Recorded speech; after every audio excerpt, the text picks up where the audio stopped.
उप प्राचार्य महोदय, विशिष्ट अतिथि, आप सभी जन, प्यारे बच्चों, जैसे कि आप सभी जानते हैं कि विद्यालय के वार्षिक एनुअल जो आपका रिजल्ट था, इसकी घोषणा में थोड़ा हमें समय लगा। आप सभी जो है अभिभावकों का फोन भी आ रहा था कि रिजल्ट कब डिक्लेयर होगा। इसके लिए विद्यालय जो है आपसे क्षमा प्रार्थी है, क्योंकि कुछ कारणोंवश रिजल्ट में हमने देरी की, क्योंकि विद्यालय में के बच्चों को रिजल्ट हम सुना सकते थे 1 अप्रैल को, परंतु अभिभावकों के साथ हमारा संवाद अधूरा रह जाता। आज रिजल्ट के साथ हमारी जो है पेरेंट्स काउंसिल की जो मीटिंग होती है वो भी आज होगी। इसीलिए प्राचार्य महोदय के निर्देशानुसार आज का दिन जो है तय किया गया। आज रिपोर्ट कार्ड जो शैक्षणिक गतिविधियों का होता है, इसकी घोषणा भी थोड़ी देर में प्राचार्य महोदय के द्वारा किया जाएगा। आप सभी जानते हैं कि जवाहर नवोदय विद्यालय देश का एक अनूठा विद्यालय है, क्योंकि देश के सबसे नंबर 1 पोजीशन पर हमारा जो है ये विद्यालय रहता है। पूरे देश के जितने भी स्कूल होते हैं, नवोदय विद्यालय का एक खास जो है पहचान है। आपके बच्चे यहाँ पर पढ़ते हैं, इनकी शैक्षणिक गतिविधियों के बारे में आपको जानकारी मिलती है। अभी हमारे जो विद्यालय के मेधावी छात्र, प्रतिभाशाली जो छात्र हैं, 1st, 2nd, 3rd पोजीशन की घोषणा की जाएगी। उनके अभिभावक भी हमारे साथ रहेंगे। मैं उन विद्यार्थियों के लिए कुछ बोलना चाहता हूं कि जिन्होंने समय की अनुपालना नहीं की, टाइम मैनेजमेंट नहीं किया और वर्ष के अंत में बहुत ही कम मार्क्स के द्वारा जो है वो पास हुए, उन्हें सोचने की जरूरत नहीं है। अभी आपके पास पूरा समय है। आप प्रयास कीजिए कि अगले वर्ष जो है इस विद्यालय में इसी मंच से आपको पुरस्कृत किया जाए।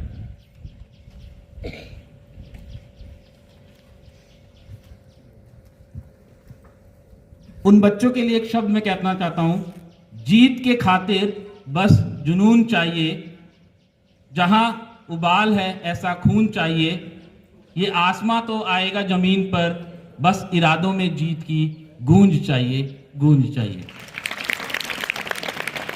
विद्यालय के शैक्षणिक गतिविधियों और वार्षिक परीक्षा परिणाम संबंधित मुख्य बिंदुओं को उजागर करने के लिए अब मैं विद्यालय के परीक्षा प्रभारी श्री इंद्रमणि सर को मंच पर आमंत्रित करना चाहूंगा कि वो मंच पर आए और परीक्षा संबंधी जो है मुख्य बिंदुओं को जो है उजागर करें।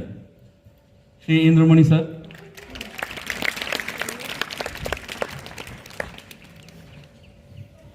सभी को सुप्रभात। सुप्रभात सर। आज उपस्थित अभिभावकगण, सम्माननीय प्राचार्य महोदय, उप प्राचार्य महोदय, विद्वान शिक्षक साथी एवं प्यारे बच्चों, आज विद्यालय वार्षिक परीक्षा परिणाम के तहत हम यहाँ उपस्थित हुए हैं। सर्वप्रथम मैं कहना चाहता हूँ कि विद्यालय के मुखिया प्राचार्य महोदय, शैक्षणिक गतिविधियों की देखरेख करने वाले उप प्राचार्य महोदय तथा सीबीएसई की ड्यूटी में इवैल्यूएशन ड्यूटी करते हुए जितने भी शिक्षक साथी रहे और विद्यालय में उपस्थित जो शिक्षक साथी रहे, सभी ने प्राचार्य महोदय और उप प्राचार्य महोदय के मार्गदर्शन में समय पर आपकी उत्तर पुस्तिकाएं जांची, समय पर परीक्षा परिणाम पूर्ण हुआ। वैसे परीक्षा परिणाम जैसे कि सतीश सर ने आपको ऑलरेडी बता दिया कि 31 मार्च को तैयार हो चुका था, परंतु किन्हीं कारणों से वार्षिक परीक्षा परिणाम घोषित नहीं हो पाया, वह आज हो रहा है। इस परीक्षा परिणाम को पूर्ण करने में जिन शिक्षक साथियों का मुझे सहयोग मिला महत्वपूर्ण, उसमें परीक्षा विभाग के सहयोगी Shrimati Sanpreet Kaur PGT English, computer teacher Shri Sameer Kumar, उनके साथ 11वीं कक्षा के कंप्यूटर साइंस के छात्रों द्वारा जो आपका रिपोर्ट कार्ड तैयार हुआ है वो समय पर उन्हीं की सहायता से हो पाया है। मैं यहाँ पर सबसे पहले जो पूर्ण यानी जो आपका वार्षिक परीक्षा परिणाम है वो उसके बारे में बताना चाहता हूँ। ये जो परिणाम आपका रिपोर्ट कार्ड तैयार हुआ है इसके अंदर 6 to 9 क्लास जिनका पीरियोडिक रिटन टेस्ट होता है जिसको हम PWT कहते हैं उसका 20% वेटेज है। टर्म 1 जिसको छमाही परीक्षा हाफ ईयरली एग्जाम कहते हैं उसका 30% वेटेज है और आपका जो फाइनल टर्म एंड एग्जामिनेशन हुआ उसका 50% वेटेज मिला करके टोटल 100 मार्क्स का एक सब्जेक्ट बनता है। उसके हिसाब से पूरा परीक्षा परिणाम तैयार किया गया है। मैं यहाँ से ओवरऑल जो रिजल्ट है यानी जिसको हमने रिजल्ट ऑफिस भेजा है मैं उसके बारे में संक्षिप्त में बताऊंगा।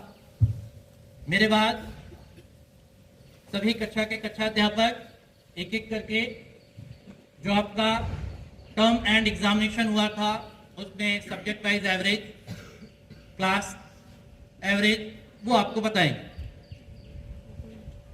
विद्यालय में कुल रजिस्टर्ड विद्यार्थियों की संख्या थी 374, नॉन बोर्ड की बात बता रहा हूं, जिसमें से 373 उपस्थित हुए, अपीयर्ड हुए और सभी के सभी पास हुए। इसलिए स्कूल का रिजल्ट रहा 100%।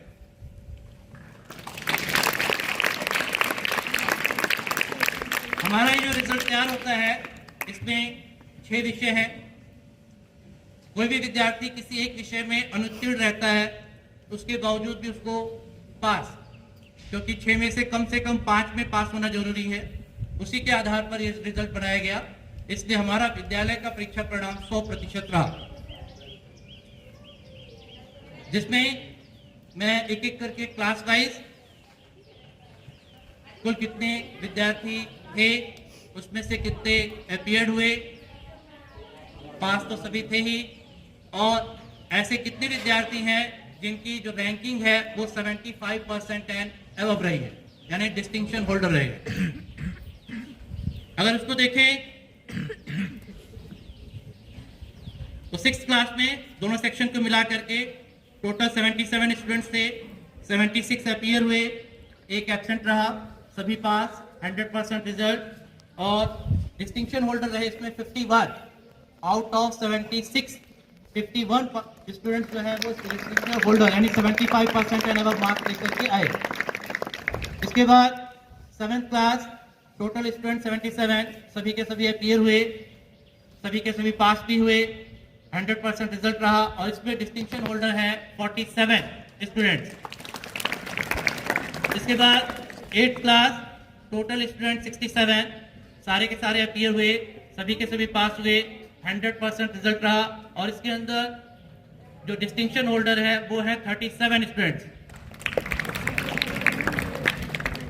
उसके बाद 9th क्लास जिसमें माइग्रेशन के स्टूडेंट्स भी 20 बच्चे हमारे साथ थे, टोटल स्टूडेंट 79, सभी के सभी अपीयर हुए, सभी के सभी पास हुए, 100% रिजल्ट और इसमें डिस्टिंक्शन होल्डर हुए 46।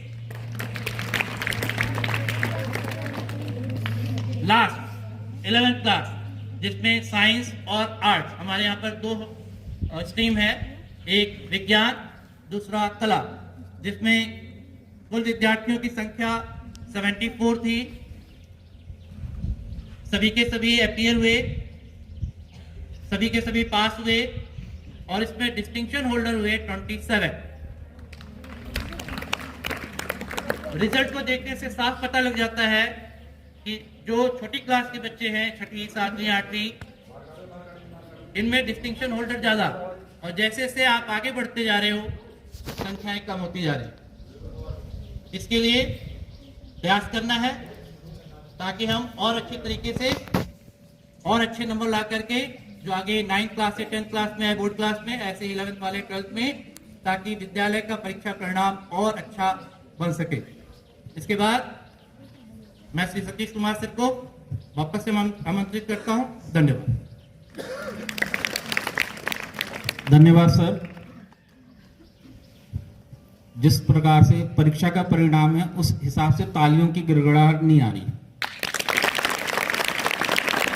अभिभावकों से मेरा अनुरोध है कि हमारे अभी एक्चुअल जो स्ट्रेंथ है, क्योंकि 12th क्लास और 10th क्लास के बच्चे जा चुके हैं, इसके अलावा 434 स्टूडेंट्स हमारे विद्यालय में पढ़ रहे हैं और अभी अभिभावकों की जब अगर हम गिनती करें तो 50 या 60 ही जो है पेरेंट्स हमारे विद्यालय में उपस्थित हुए हैं। ये निराशाजनक है, क्योंकि ये आपके बच्चे हैं।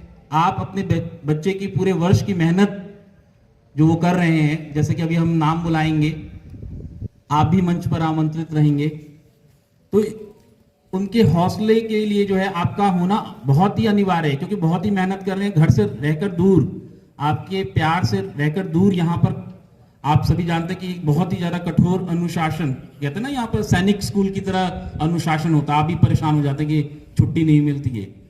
छुट्टी ना मिलने की वजह से आपका बच्चा जो है आज इस मंच पर आमंत्रित रहेगा, क्योंकि उसने जो है पूरे वर्ष मेहनत की है। कक्षा के अनुसार जो है अब रिजल्ट के बारे में जो है घोषणा होगी। जिन जिन अभिभावकों के बच्चे जिस क्लास में हैं वो उस क्लास में अपने बच्चे की रैंकिंग अभी जान पाएंगे थोड़ी देर में, और उस क्लास के बारे में संपूर्ण जो है वार्षिक रिपोर्ट हम देखेंगे। इसलिए मैं अब मंच पर कक्षा 6A के क्लास टीचर श्री तरेंद्र सर को मंच पर आमंत्रित करना चाहता हूं कि मंच पर आए और 6A का जो है रिजल्ट एनालिसिस की घोषणा करें।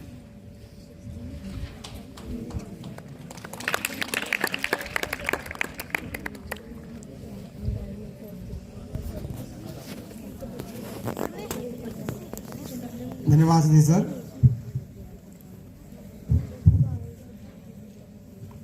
सर्वप्रथम बाहर से आए हुए हमारे गार्जियंस, उनका इस विद्यालय प्रांगण में हार्दिक स्वागत और अभिनंदन। मैं क्लास 6A का क्लास टीचर और साथ ही साथ आज 6B की भी जो परीक्षा परिणाम है उसके बारे में आपको बताऊंगा। सबसे पहले मैं 6A से शुरू करता हूं। 6A में जो 40 बच्चे हैं, इनका क्लास एवरेज रहा 77.74%, पास एवरेज 100%। और अभी जो सर ने बताया आपको 75% से ऊपर वाले जो बच्चे हैं वो दोनों के आपको बताए थे, 6A और B दोनों को मिला के। तो मैं आपको 6A का बताने जा रहा हूँ। हिंदी में 21 बच्चे हैं जो 75% से अबव मार्क्स लेके आए। इंग्लिश में 26 बच्चे,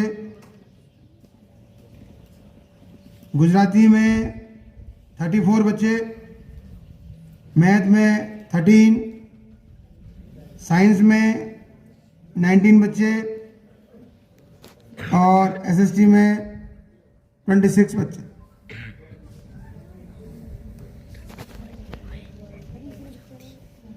अब सब्जेक्ट एवरेज,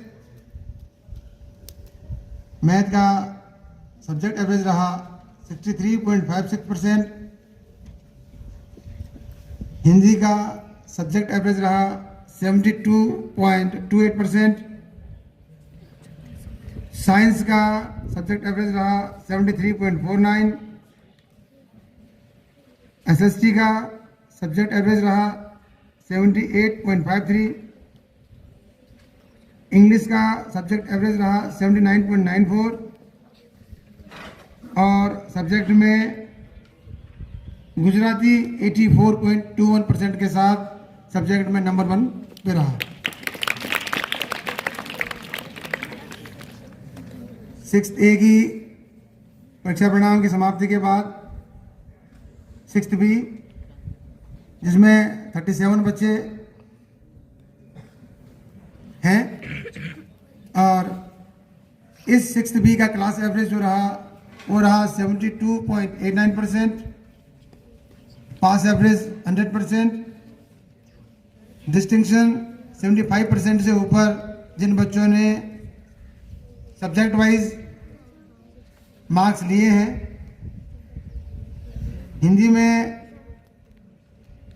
15 बच्चे 15, इंग्लिश में 20, गुजराती में 31, मैथ में 10, साइंस में 15 और एसएसटी में 16 बच्चे। अब बात करते हैं सब्जेक्ट एवरेज की कि 6th बी में सब्जेक्ट का एवरेज क्या रहा। Math subject average 58.48%, science 66.11%, Hindi 68.58%, SST 69.16%, English 71.93% और यहाँ पे गुजराती नंबर 1 पे 84.09%। ये 6th ए और बी का परीक्षा परिणाम था। परीक्षा परिणाम की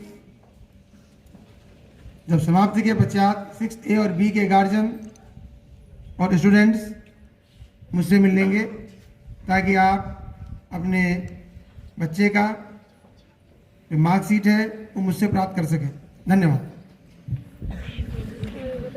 धन्यवाद सर।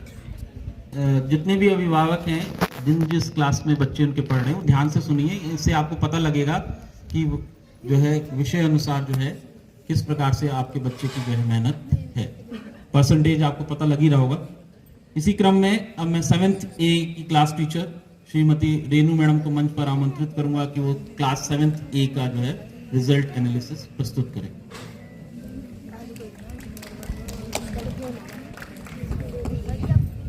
सभी को सुप्रभात। क्लास 7th ए जो अब 8th ए में पहुंच चुकी है तो उसका परीक्षा परिणाम है मेरे सामने। डिस्टिंक्शन कितने किस सब्जेक्ट में है ये आपको सर पहले बता चुके हैं, तो मैं सिर्फ सब्जेक्ट एवरेज के बारे में बताना चाहूंगी। Lowest to highest,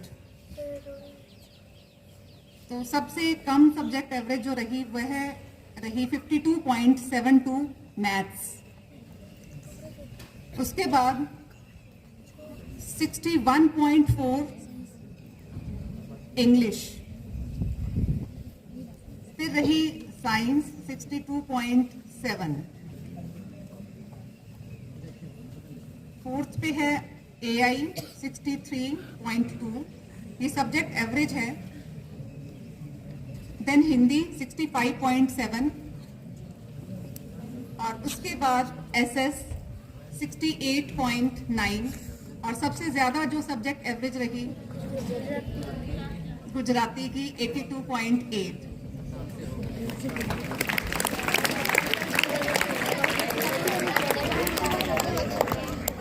pass percentage 100% है हर सब्जेक्ट में, बच्चे सभी पास हुए हैं। क्लास एवरेज जो रही है मार्क्स की दैट इज 65.37। Thank you. धन्यवाद मैडम। अब मैं 7th बी के क्लास टीचर श्री योगेश कुमार जी को मंच पर आमंत्रित करूंगा तो मंच पर आए।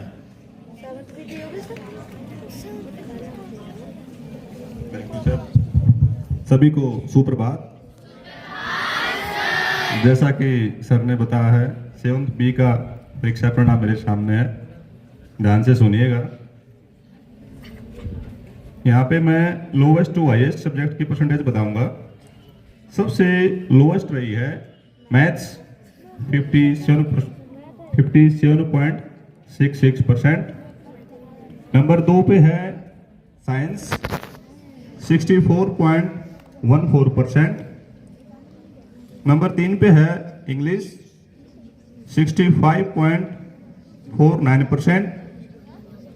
नंबर 4 पे है SST 70.07%। नंबर 5 पे है AI 70.21%। नंबर 6 पे है हिंदी 75.07%। नंबर 7 पे है कौन सी है? आप सभी को पता ही है, गुजराती 84.18%।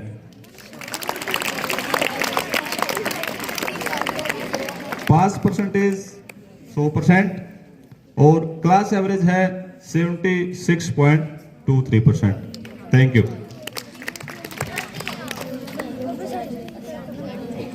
धन्यवाद सर। जैसा कि आप सभी देख रहे हैं, या बच्चे, प्यारे बच्चों, जो आप देख रहे हैं कि मैथमेटिक्स में आपकी प्रोग्रेस बहुत ही कम है, और आने वाली जनरेशन, जैसे कि आप देख रहे हैं कि AI जैसे नाम ले रहे हैं कि मैथमेटिक्स के बिना संभव नहीं, जितनी भी कोडिंग होती है वो मैथमेटिक्स के थ्रू होती है। तो आपको बहुत ही मेहनत की जरूरत है। अभी हमारे प्राचार्य महोदय भी अब हमारे 2 नए जो लैब बने हैं उसके बारे में भी जानकारी देंगे आगे। अब मैं जो है क्लास 8th A का रिजल्ट डिक्लेयर करने के लिए अब मैं प्रीति मैडम को मंच पर आमंत्रित करूंगा कि मंच पर आएं और क्लास का रिजल्ट बताएं।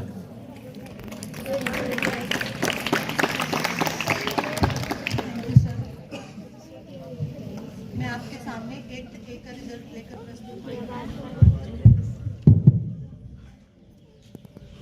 जिसमें subject average of every subject according to lowest to highest, जिसमें सबसे कम जो स्कोर रहा है उसमें है math 55.59, then English 60.26, then AI 63.88, उसके बाद है science 65.8%, then SST 69.04, then Hindi 76.21%, और उसके बाद है, बताओ भाई, वेरी गुड, गुजराती रहा हमारा 82.39%।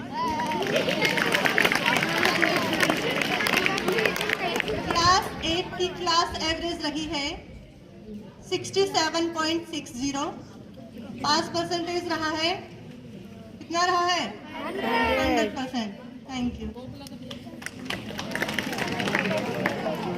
इसी क्रम को आगे बढ़ाते हुए 8th B के क्लास टीचर श्री शाहिद काजी सर को मंच पर आमंत्रित करूंगा।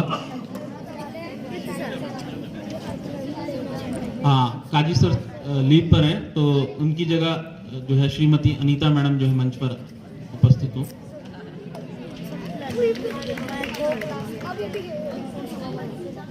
Morning everyone. जो 8th B क्लास है, इस क्लास का जो रिजल्ट है वो इस प्रकार है। सबसे पहले मैं lowest to highest average subject average बताऊंगी। पहले मैथ्स की है 54.55, इसके बाद science 70.83, then SST 75.38, English 76.06, AI 76.36, Gujarati 79.32, और सबसे ज़्यादा जो एवरेज है वो है हिंदी 83.90। और इस क्लास का जो क्लास एवरेज है 8th B का 73.77 है, और पास परसेंटेज 100% है। इस क्लास में सारे बच्चे पास हैं।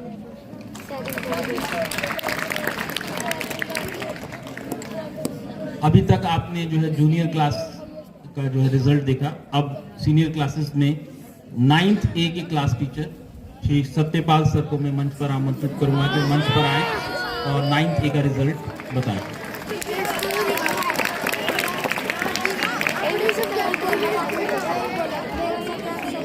Good morning students.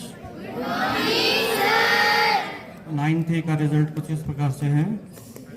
आपका इंग्लिश में 58.46 subject average, English 58.46, maths 61.03, science 61.19, SST 68.88, Hindi 79.65, Gujarati 82.82, IT 84%, 100% pass और क्लास एवरेज है 70.86। Thank you.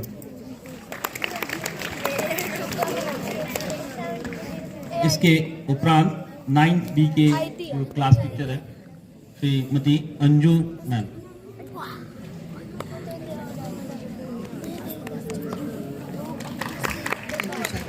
Good morning student.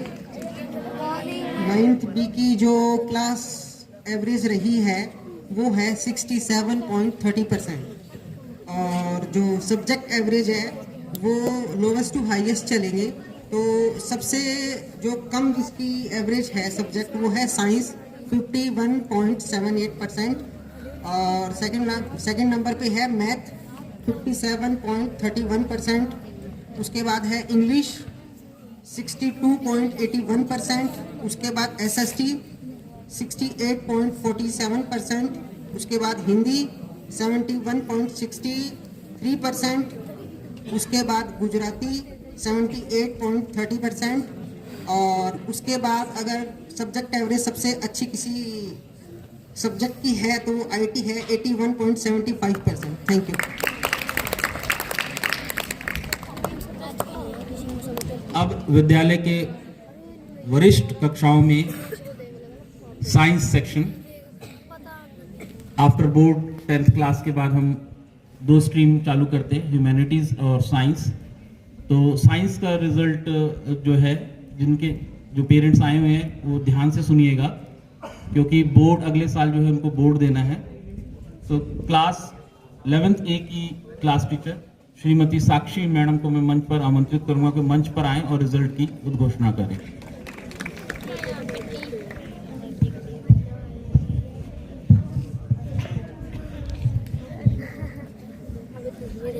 सभी को घणी क्षमा। सभी सब्जेक्ट्स के पास परसेंटेज है 100% है। फिजिक्स में 94.12 है। क्लास एवरेज 65.34 है। इसके बाद सभी सब्जेक्ट्स के इंडिविजुअल जो परसेंटेज सब्जेक्ट एवरेज है वो बता रही हूँ। सबसे पहले मैथ 47.36, सेकंड फिजिक्स 47.39, उसके बाद केमिस्ट्री 54.92, उसके बाद biology 61.25, English 64.63, computer science 77.31, yoga 79.29 और हाईएस्ट है हिंदी के 90.56%।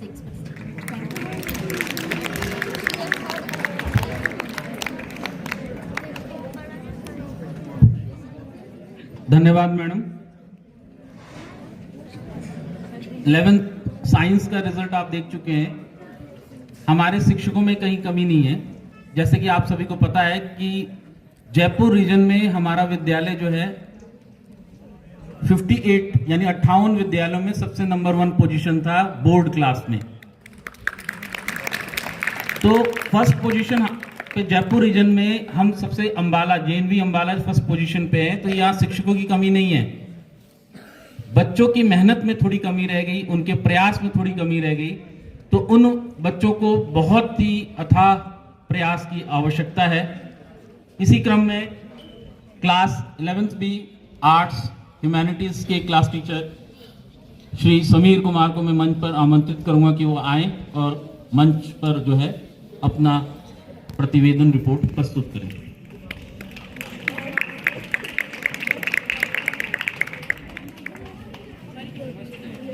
प्रभात सभी को।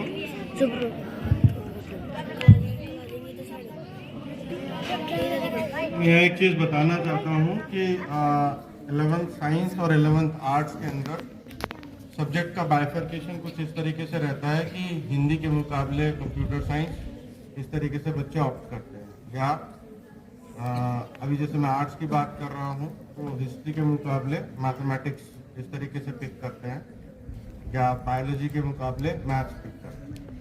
तो उसी हिसाब से आप देख रहे होंगे कि नंबर ऑफ सब्जेक्ट्स जो हैं वो डिफरेंट हैं, और कुछ बच्चे मैथ्स में हैं, कुछ बच्चे बायोलॉजी में हैं, इसी तरीके से यहाँ पे कुछ बच्चे हिंदी में हैं, कुछ बच्चे कंप्यूटर साइंस में हैं, कुछ बच्चे हिस्ट्री में हैं, तो कुछ बच्चे मैथमेटिक्स में हैं।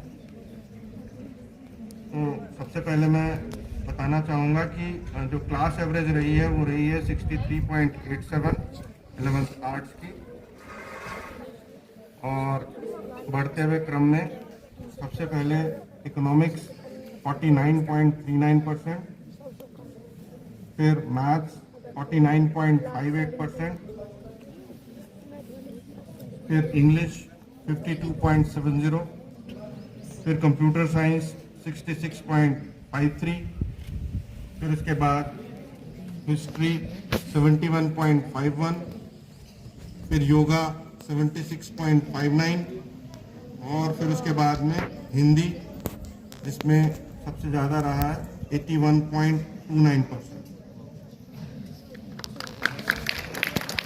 Thank you.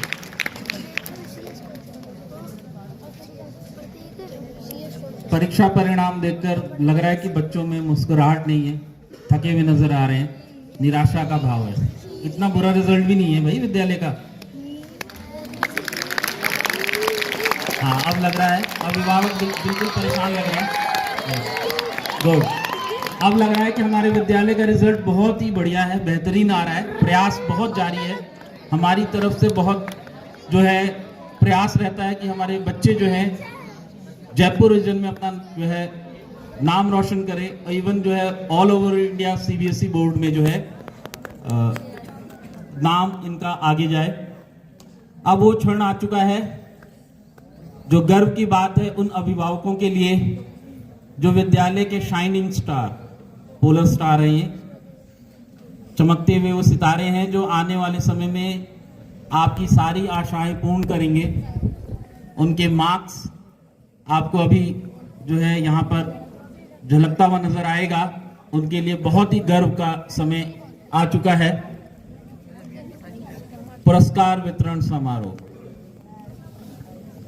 प्राइज डिस्ट्रीब्यूशन में मैं कुछ मुख्य बातों को उजागर कर दूं कि अभी मैं जो प्राइज डिस्ट्रीब्यूशन करूंगा इसमें 3rd पोजीशन की घोषणा पहले होगी, फिर 2nd पोजीशन और 1st पोजीशन की। मंच पर मैं दिव्या को आमंत्रित करूंगा कि वो आए और प्राइज डिस्ट्रीब्यूशन संभालें। साथ ही साथ परीक्षा सहयोगी के रूप में श्रीमती संप्रीत कौर मैडम को भी मैं मंच पर आमंत्रित करूंगा कि वो भी साथ में रहें बच्चों के साथ। अब मैं विद्यालय के प्राचार्य महोदय श्री अजय कुमार जी और उप प्राचार्य महोदय श्री अरुण कुमार सर को मंच पर आमंत्रित करूंगा कि वो अपने स्थान ग्रहण कर लें। जिस घड़ी की ये जो है जरूरत थी, और प्यारे बच्चों, इन दोनों हमारे विद्यालय के नेतृत्व कर्मियों के लिए जोरदार तालियों के साथ स्वागत कीजिए।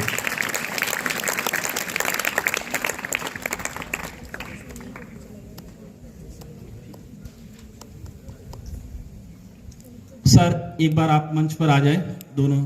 साथ ही साथ 6th A के क्लास टीचर भी मंच पर उपस्थिति देंगे, और अभिभावक जिन बच्चों के नाम बुलाए जाएंगे उनके अभिभावक भी मंच पर आएंगे। उनके द्वारा जो है पुरस्कार वितरण होगा। सर के द्वारा ये दिशा निर्देश जारी किया गया है। अब वो गर्व की घड़ी आ चुकी है। क्लास 6th A, तालियां नहीं बज रही। yes. 6th A का जो क्लास रिजल्ट है, 3rd पोजीशन प्राप्त किया है संगम। ठीक है, लीव पर है। 2nd पोजीशन ये संगम ने जो है 87.7% जो है रिजल्ट जो है हासिल किया है, और ये तीसरे पोजीशन यानी 3य क्रम पर है। सेकंड पोजीशन प्राप्त किया है पाखी, जिन्होंने 600 में से 533 अंक प्राप्त किए और 88.8। वो मंच पर आ जाएं, उनके अभिभावक हैं वो मंच पर आ जाएं, जोरदार तालियों के साथ स्वागत कीजिए। पाखी और उनके अभिभावक, उनके पिताजी साथ में आए हैं, तो बहुत ही गर्व की बात है। विद्यालय के 40 होनहार बच्चों में से जो है सेकंड पोजीशन प्राप्त किया है 88.8% के साथ। मैं सर से अनुरोध करता हूं कि वो आए।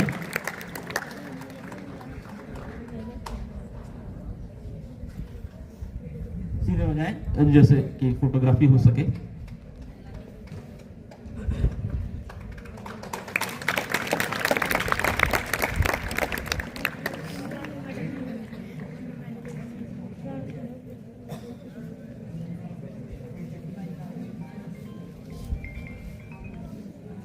इसके बाद 6A में फर्स्ट पोजीशन जो हासिल किया है 600 में से 553 अंकों के साथ 92.2% के साथ फर्स्ट पोजीशन हासिल किया उपासना।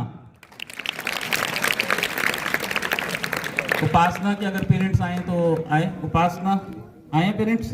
नहीं आए, ठीक है। उपासना मंच पर आ जाए, क्लास टीचर भी साथ में रहे।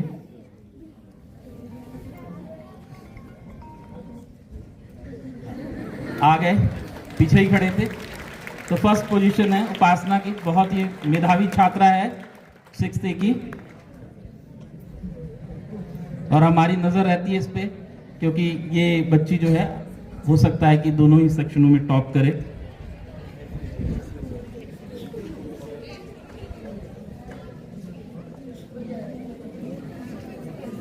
इसके बाद 6B के क्लास टीचर वो भी मंच पर आ जाए, तरेंद्र सर ही रहेंगे। थर्ड पोजीशन हासिल किया है हंसिका चौहान, 600 में से 533 अंकों के साथ 88.8% के साथ।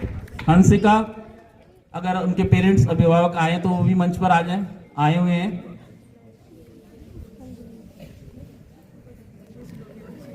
जल्दी मंच पर आ जाएं, क्योंकि बहुत सारा जो है रिजल्ट डिक्लेयर करना है। इनके माता पिता दोनों ही आए हैं, और साथ में शायद भाई है छोटा, वो भी आ रहा है।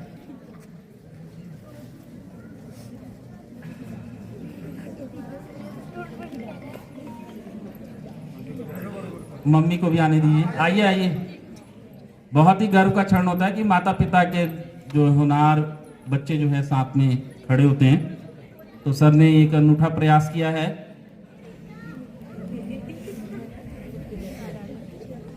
बहुत ही क्लोज फाइट है सेकंड और थर्ड पोजीशन के लिए। आप अभी अनाउंस करूंगा तो आपको पता लग जाएगा, 1% का ही अंतर मिलेगा आपको।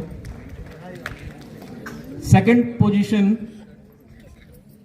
जो है 6B में मनप्रीत कौर, 600 में से 587 अंक, 37 अंक, 89.5।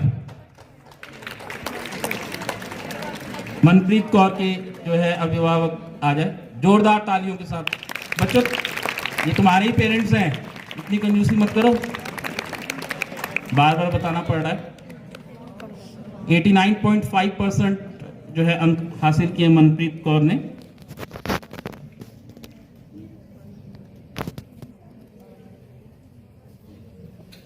और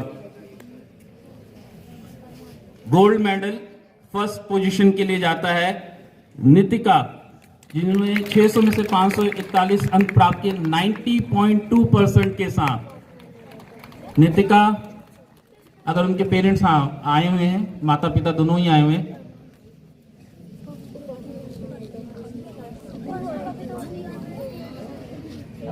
उपासना ने मारा तो मुख्य तो 500 में तो 553 थे, 41। Nitika 90.2%।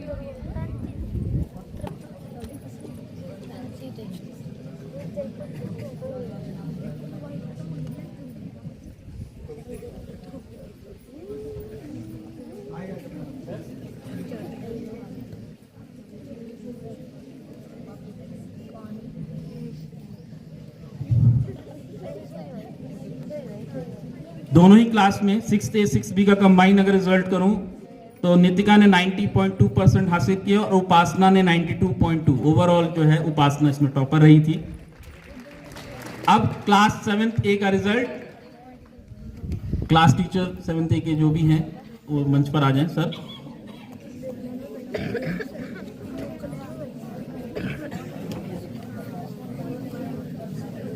Renu madam. Third position जो हासिल किया है इशिका, 600 में से 524 अंक, 87.3%। इशिका के अगर अभिभावक आए हुए हैं तो मंच पर आ जाएं। ठीक है।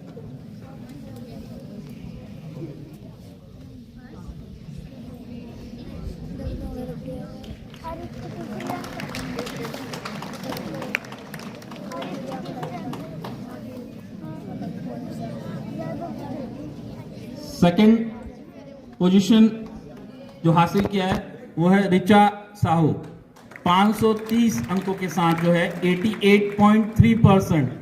रिचा साहू के अभिभावक मंच पर आ जाएं, आए हुए हैं।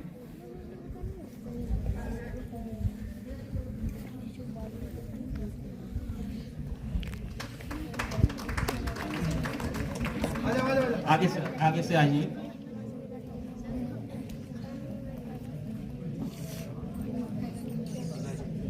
सेवेंथ ए का बहुत ही टफ कंपटीशन है, मात्र 1% 0.5% का अंतर है तीनों बच्चों में।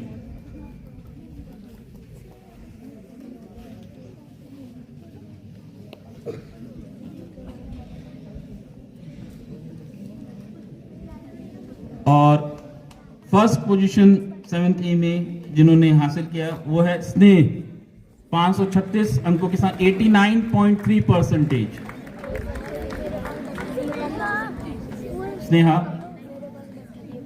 स्नेहा के फादर जो है वो भी आ जाएं।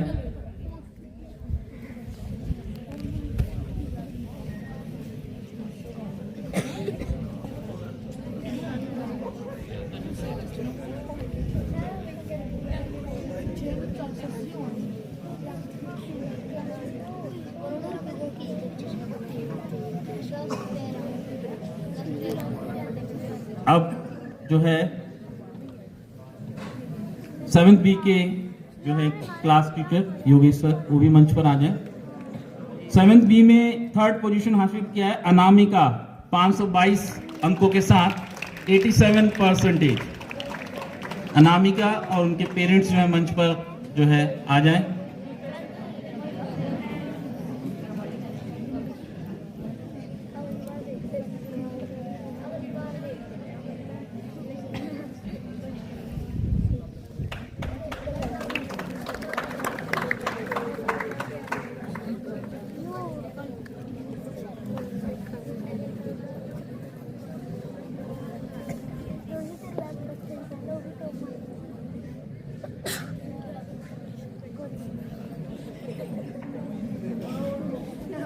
Second position Simarpreet Kaur, 536 marks उन्होंने हासिल किया, 89.3%। सिमरप्रीत के अगर पेरेंट्स आए तो आ जाए, शायद नहीं आए अभी तक।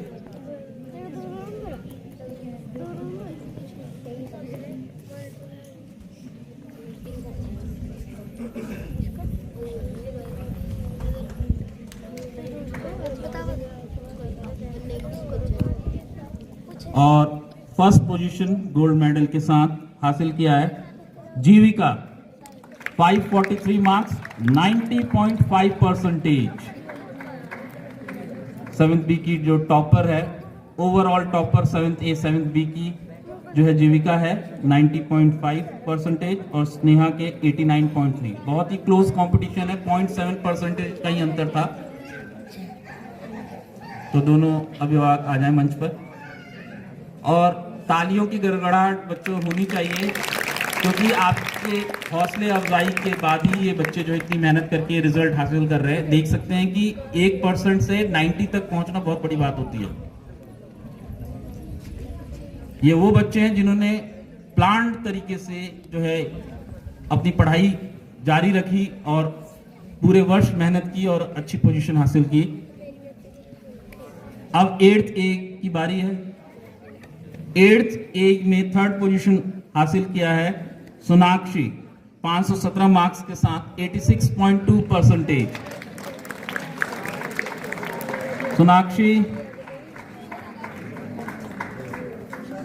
सोनाक्षी हमारे विद्यालय में गाइड की भी छात्रा है, जो पीछे जो है मैनेजमेंट भी कर रही है। बहुत ही मेहनती छात्रा है। अभिभावकों को पानी पिलाने के साथ लेकर देख रहे हो कि बहुत ही ज़्यादा जो है सोशल वर्क करती है।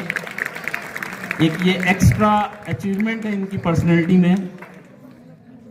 Sonakshi 3rd position 8th A में।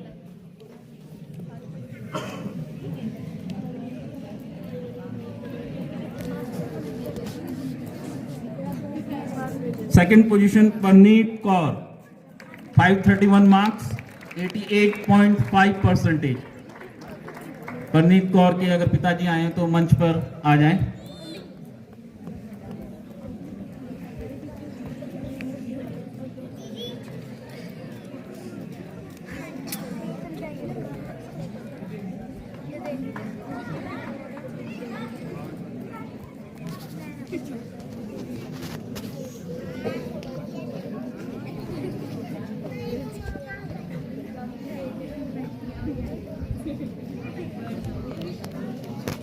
इसके बाद 1st पोजीशन गोल्ड मेडल के साथ हासिल किया है दिव्या 541 मार्क्स 90.2%।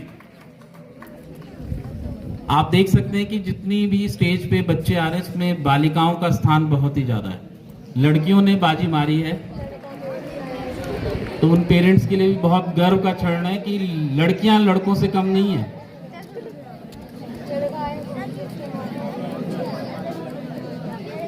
दिव्या ने 90.2% हासिल किया है गोल्ड मेडल।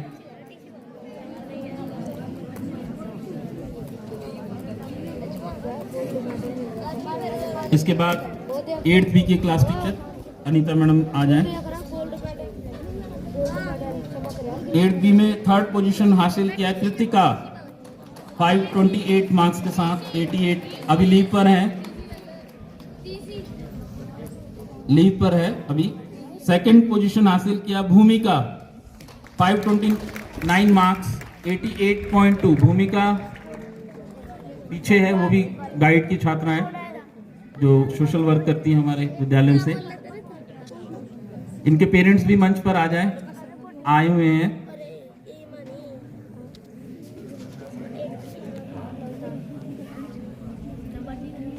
अभी तक जितना भी रिजल्ट अनाउंस किया है इनमें ज्यादा मार्जिन नहीं है। तीनों पोजीशन हासिल करने के लिए बहुत ही कांटेदार मुकाबला, 1% का ही अंतर है।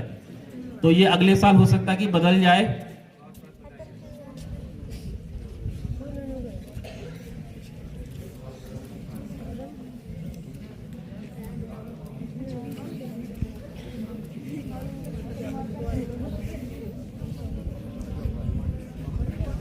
और 1st पोजीशन गोल्ड मेडल के साथ हासिल किया है तमन्ना 90.5%।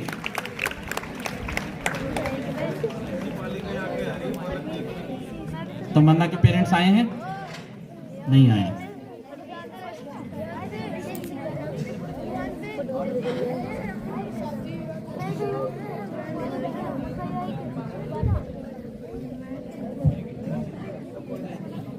अब 9th ए के क्लास टीचर मंच पर आ जाए। 9th ए का जो रिजल्ट है, इस रिजल्ट में भी बहुत ही ज्यादा जो है प्रतिस्पर्धा रही है। 3rd पोजीशन पे 9th ए के जो बच्चे हैं जशनदीप 79.3% के साथ 3rd पोजीशन पर है।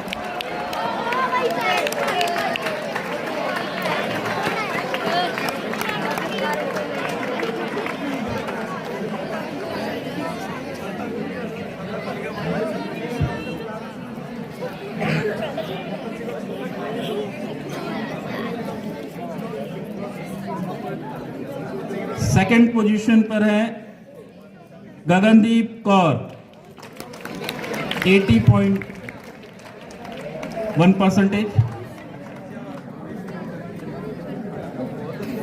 गगनदीप कौर के पेरेंट्स आए? नहीं आए।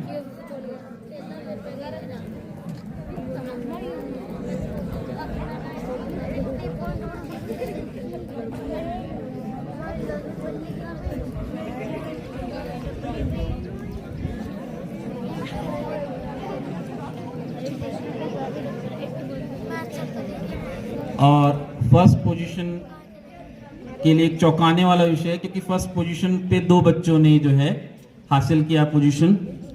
फर्स्ट पोजीशन पे जो दोनों ही जो होल्डर हैं, सिमरत 83%, मंच पर आ जाएं, उनके पेरेंट्स अगर हैं तो वो मंच पे आ जाएं, और साथ ही साथ हरजीत कौर 83%, ये भी बालिका मंच पे आ जाए।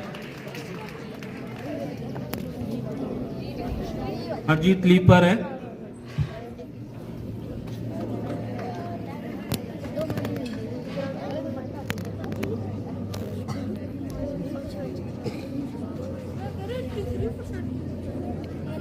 नाइन्थ बी का रिजल्ट है।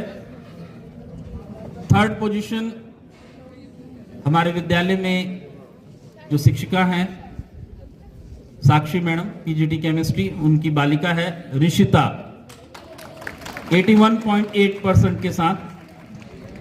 तो वो मैडम भी आ जाएं मंच पर, और ऋषिता।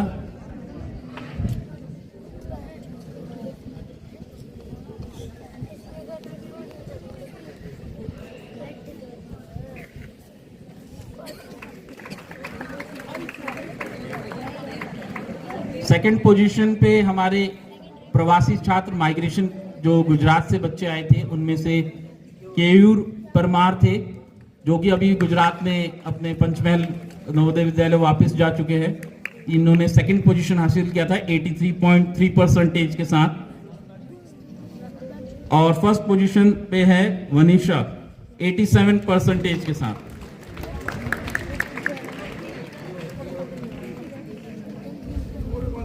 पेरेंट्स आए हैं?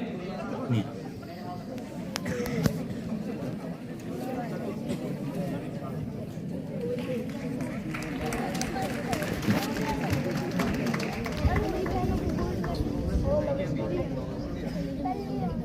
अब सीनियर क्लास की बारी, जहां से कैरियर की शुरुआत होती है हमारी। सबसे पहले मैं साइंस सेक्शन 11th साइंस का रिजल्ट डिक्लेयर करूंगा। तो थर्ड पोजीशन जो हासिल किया है दिव्या सिंह 78.3% के साथ, साइंस सेक्शन की जो बालिका है दिव्या।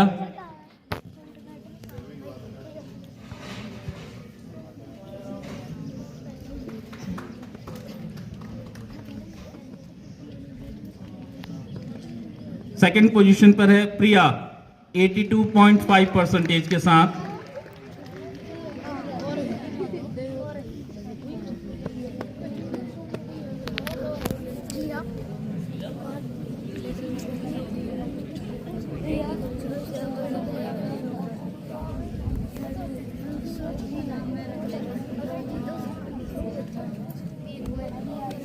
और फर्स्ट पोजीशन हासिल किया अनामिका शर्मा 85.2% के साथ।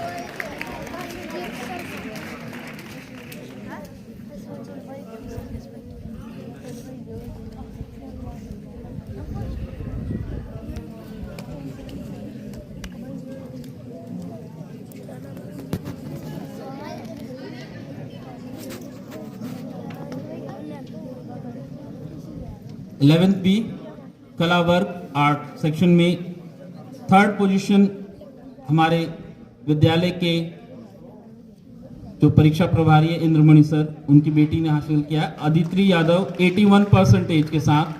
अदिति, तो सर से अनुरोध है कि वही जो है मेडल थर्ड पोजीशन उनको दिया जाए।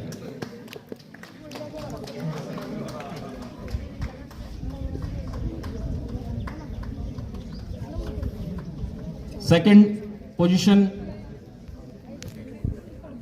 हासिल किया है आशिया 82.7%। आशिया मंच पर आ जाए।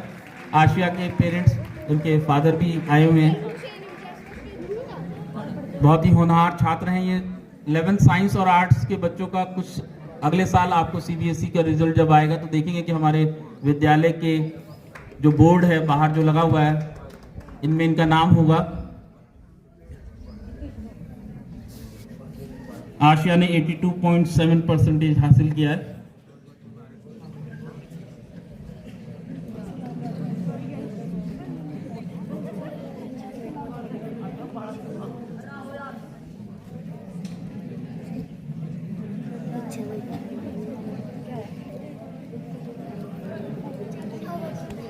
और फर्स्ट पोजीशन हासिल किया है नीलाक्षी सैनी ने 87.2%।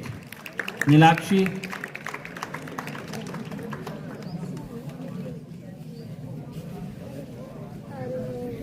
तो आपने अभी तक विद्यालय के जितने भी रिजल्ट देखे इसमें देखा होगा कि लड़कियों ने बहुत ही ज्यादा बाजी मारी है। हमारे विद्यालय में जो कंपटीशन होता है बहुत ही टफ कंपटीशन रहता है। और ये मैं बता दूं कि 6th क्लास का जब एडमिशन होता है यूनिवर्सिटी का, तो उस रिजल्ट में लड़कों की सीट भी जो है लड़कियां हासिल कर ले जाती हैं। सबसे ज्यादा लड़कियां हमारे विद्यालय में हैं। इस जयपुर रीजन में अगर आप कंसोलिडेट करेंगे, अगर लिस्ट मैंने एक बार चेक किया था, तो उसमें लड़कियां सबसे ज्यादा हमारे विद्यालय में हैं। ये बहुत ही सौभाग्यशाली बात है कि लड़कियों ने जो है हमारे विद्यालय का नाम बहुत ही ज्यादा रोशन किया है। लड़कों से उम्मीद है कि आने वाले समय में इन्हें कांटेदार टक्कर देंगे और मेरा नाम रोशन करेंगे। अब वो क्षण विद्यालय के लिए बहुत ही गर्व की बात कि इन 10 सेक्शन में से ओवरऑल टॉपर सबसे ज्यादा जो परसेंटेज हासिल किया है, अब आप देख कर चौंक जाएंगे, वो भी लड़की है। 6th A की उपासना विद्यालय की ये ब्राइट स्टूडेंट है जिन्होंने 92.20% हासिल कर पूरे विद्यालय में पहली पोजीशन हासिल की। सीनियर बच्चों को भी कांटेदार टक्कर देते हुए ये पोजीशन उनसे छीन लिया। क्लास टीचर भी आ जाए मंच पर। टीचरों की बहुत ही मेहनत होती है इनके पीछे, उनके लिए भी गर्व का क्षण है।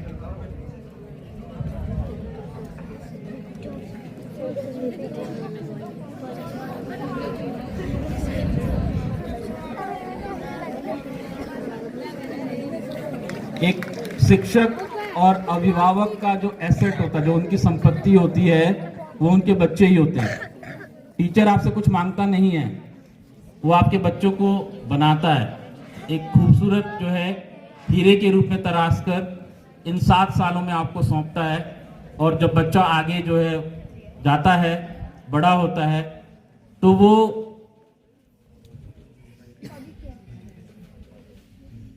फोटोग्राफी नहीं हुई थी, तो उनकी हार्दिक इच्छा है कि वो दोबारा जो है मेडल के साथ जो क्लास टीचर भी आ जाए। सिमरप्रीत की अगर मम्मी भी आई हुई है तो वो भी आ जाए,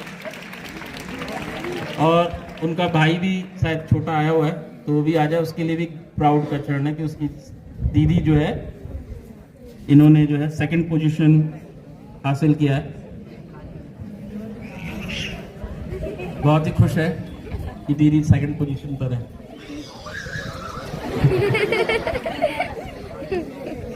आज चॉकलेट मिलेगी।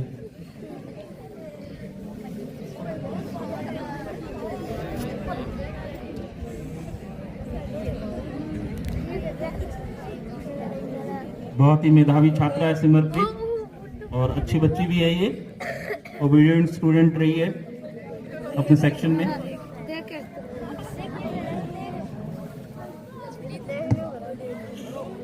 तो ये वो बच्चे हैं जो हमारे आने वाले समाज में जो है एक भावी पीढ़ी का निर्माण करेंगे, दशा और दिशा हमारे समाज का बदलेंगे। नवोदय विद्यालय के कई बच्चे जो है आप देख सकते हैं कि हमारे पूरे भारतवर्ष में जितने भी ऊंचे पद है कहीं ना कहीं आसीन होते हैं, और नवोदय का कहीं भी बच्चा मिलता है तो हमें बहुत ही प्राउड होता है। सिर्फ अम्बाला का ही नहीं, अगर मुझे पता लगा कि भाई इस जिले के कलेक्टर साहब इस जिले के जो किसी नवोदय में पढ़े हुए हैं तो मैं बहुत ही प्राउड होता। हम कहते हैं कि देखो ये नवोदय का विद्यार्थी है। अब मैं ज्यादा समय नहीं लूंगा। अभी तक आपने जो है विद्यालय के जो है पुरस्कार और जो भी रिजल्ट डिक्लेरेशन में आपने हिस्सा लिया। अब बात आती है हमारे विद्यालय की विकासात्मक गतिशीलता और कुछ मुद्दों पर, क्योंकि अभिभावक के बिना ये पूर्ण नहीं हो सकता। अभी थोड़ी देर में हमारे प्राचार्य सर आपको संबोधन करेंगे। अगर आपके कुछ विचार हैं, कुछ समस्याएं हैं या एकेडमिक से संबंधित कुछ बात है तो वो भी आप रख सकते हैं। परंतु हमारे जो शैक्षणिक गतिविधि जो होती है उनके इंचार्ज होते हैं हमारे उप प्राचार्य महोदय। इनके बिना ये संभव नहीं होता है। जैसे एक सेना का जो सेनापति होता है, उनकी देखरेख में शिक्षक काम करते हैं, तो मैं मंच पर जो अपने उप प्राचार्य महोदय श्री अरुण कुमार जी को आमंत्रित करूंगा कि वो मंच पर आए और हमारे विद्यालय के शैक्षणिक वार्षिक गतिविधियों का जो है लेखा जोखा जो है आपके सामने वो प्रस्तुत करेंगे। तो उप प्राचार्य महोदय।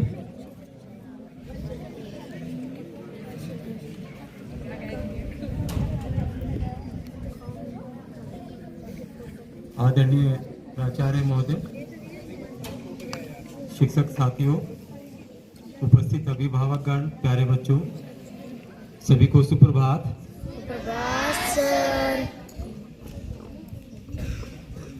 अभी तक आपने जो रिजल्ट एनालिसिस है उस पर हमारे एक शिक्षकों ने आपके समक्ष रखा है इसको। इसी से संबंधित मैं चंद बिंदुओं पर यहाँ पर बात रखना चाहूँगा। इस रिजल्ट एनालिसिस में कुछ विशेष चीजें हैं जिस पर ध्यान केंद्रित होता है। जूनियर सेक्शन में हम क्या देखते हैं कि सब्जेक्ट एवरेज गुजराती में हमारा 82 के लगभग जा रहा है, और वही कुछ ऐसे विषय हैं जिनमें सब्जेक्ट एवरेज मुकाबले थोड़ा कम है। इसके साथ आपने और कुछ नोट किया होगा कि जो स्कूल की एवरेज है हमारी वो लगभग 76, 77, 72 जो जूनियर क्लासेस हैं उनमें है, लेकिन जो सीनियर क्लास है हमारी खास करके 11 उसमें सब्जेक्ट जो इस क्लास एवरेज है वो गिरा है और वो 64.5 के रेंज में है। इसके अलावा आपने महसूस किया होगा कि जो प्रथम 3 स्थान हैं उसमें अधिकांश हमारी बालिकाएं हैं, हमारी बच्चियां ही हैं। तो ये कुछ चीजें हैं जिस पर हमें ध्यान केंद्रित करने की आवश्यकताएं हैं। मैं आप लोगों के सम्मुख एक बात रखना चाहूंगा।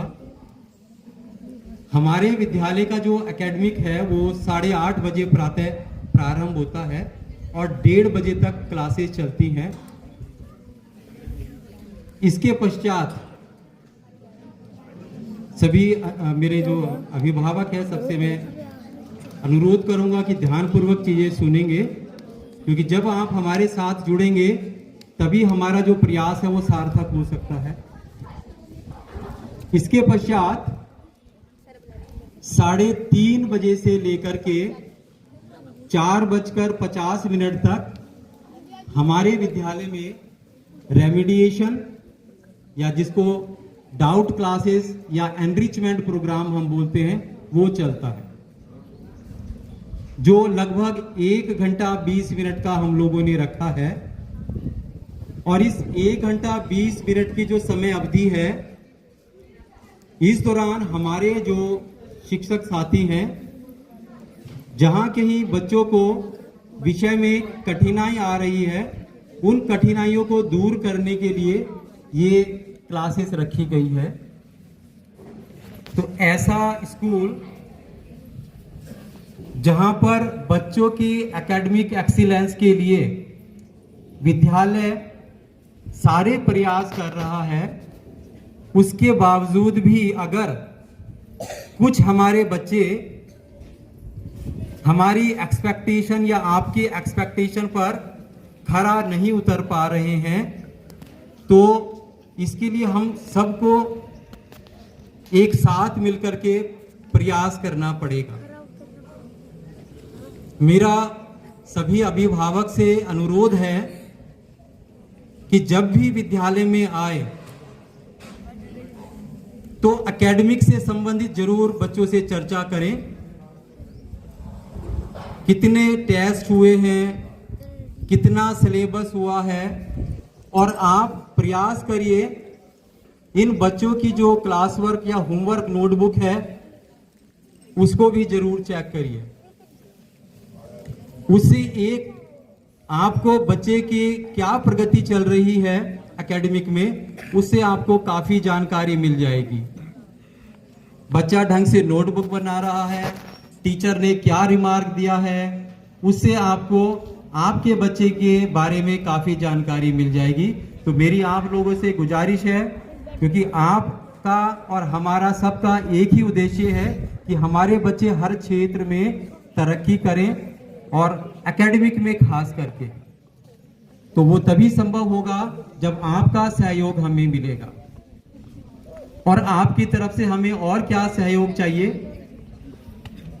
कि अगर आप विद्यालय में किसी भी समय आकर के बच्चे को छुट्टी के लिए डिमांड करते हैं, तो उससे हमारी जो एकेडमिक जो गतिविधियां हैं वो बाधित होती है।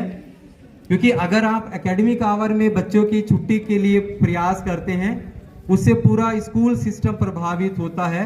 हमारा हाउस मास्टर जो कि खुद एक सब्जेक्ट टीचर है, उसको क्लास छोड़ करके आना पड़ता है, हम लोग दूसरे कामों में व्यस्त रहते हैं, वो बाधित होता है।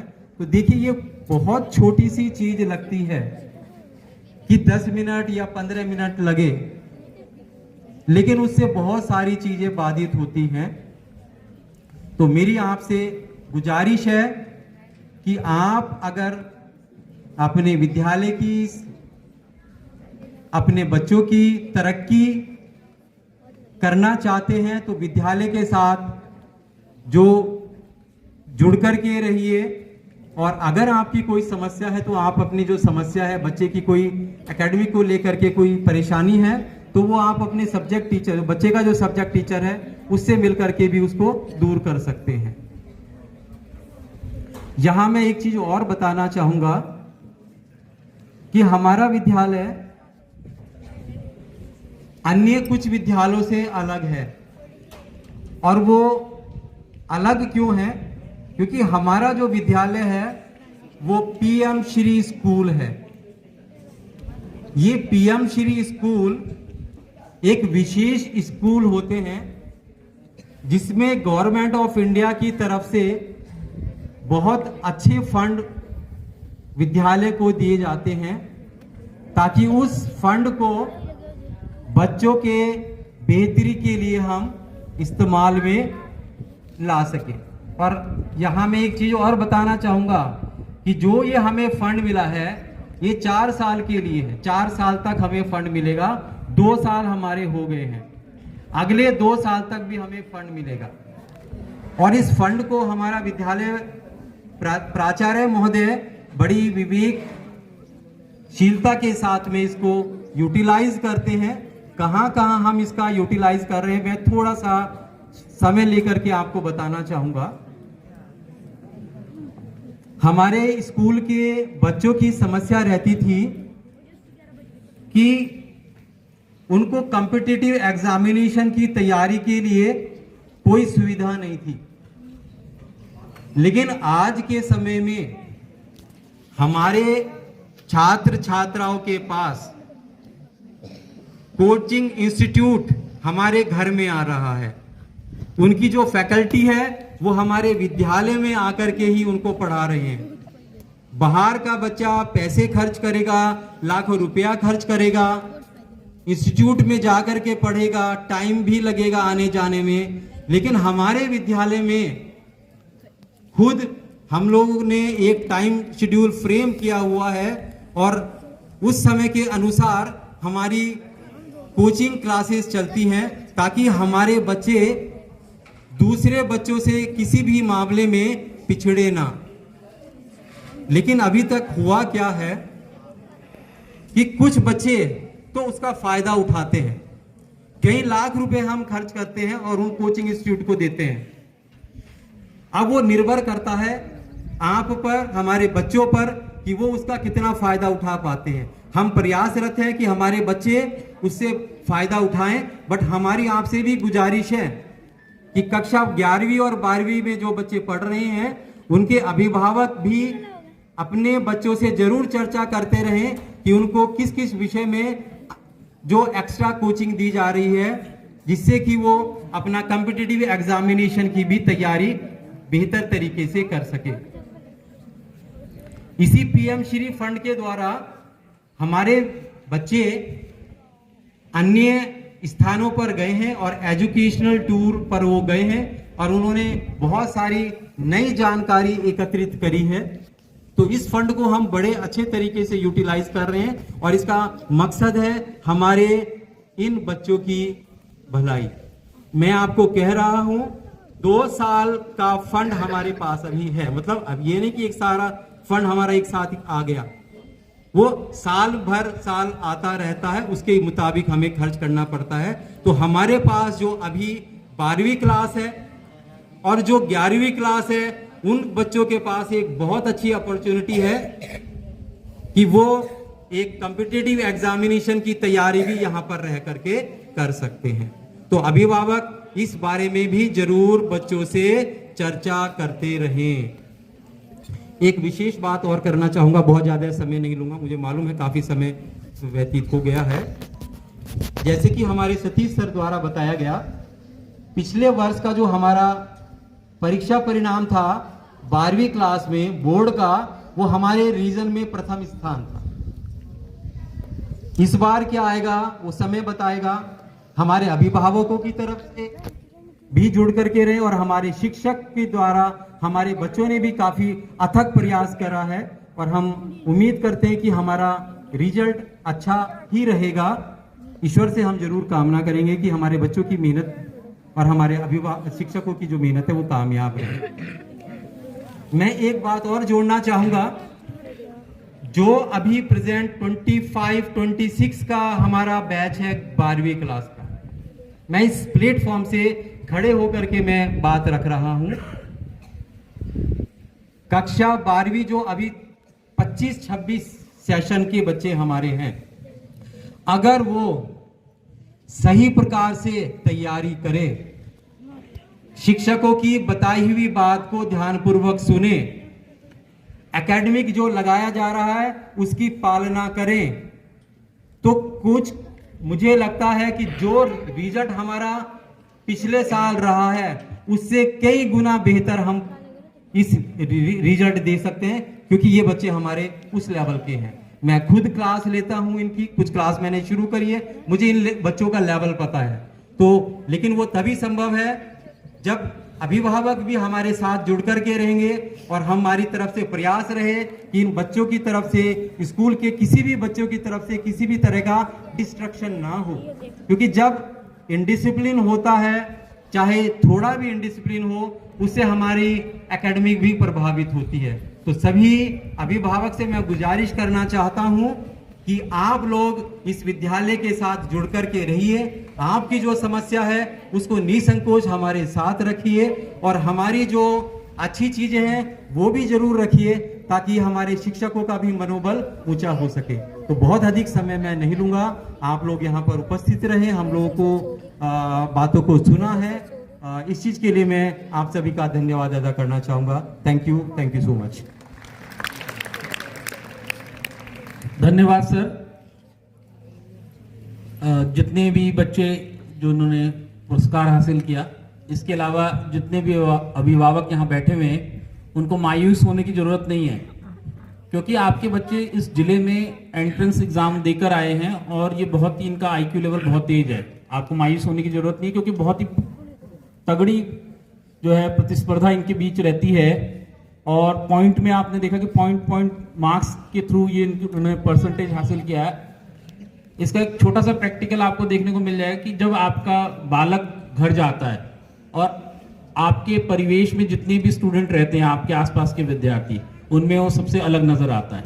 आप कोशिश करके देख लीजिए, उनके सामने उनका टेस्ट ले लीजिएगा, उन बच्चों को बैठा लेना और हमारे नवोदय का सबसे जो कहते हैं ना कि सबसे वो बच्चा जिसे हम कहते हैं स्लो लर्नर है, बहुत ही अभी पीछे है, वो उन सभी बच्चों में सबसे अच्छा आपको दिखाई देगा। तो उन बच्चों के लिए भी जोरदार तालियां, क्योंकि वो भी प्रयास कर रहे हैं। अब मैं विद्यालय की कुछ बातें बताता हूं कि बहुत ही चुनौतियां होती हैं। हमारे प्राचार्य महोदय अध्यक्ष के रूप में दिन रात कार्य करते रहते। हमें कई समस्याएं, हॉस्टल है क्योंकि हॉस्टल सिस्टम है, एकेडमिक तो एकेडमिक होता है, हॉस्टल भी हॉस्टल होता है, जहां पर कई समस्याएं हमारे सामने भी आती हैं। हम दिन रात सर से बात भी कर सकते हैं। कभी रात को ऐसा होता है कि हमें रात के 3-3 बजे भी उठना पड़ जाता है। सुबह पढ़ाना है मुझे, पर सर या हम टीचर्स जो है रात के 3 बजे भी उठ के खड़े हो जाते हैं। कभी कोई बच्चा बीमार भी हो जाता है और रात को लेकर हम हॉस्पिटल जा रहे हैं। आप सोच सकते हैं कि कितनी हमारे सामने चुनौतियां हैं।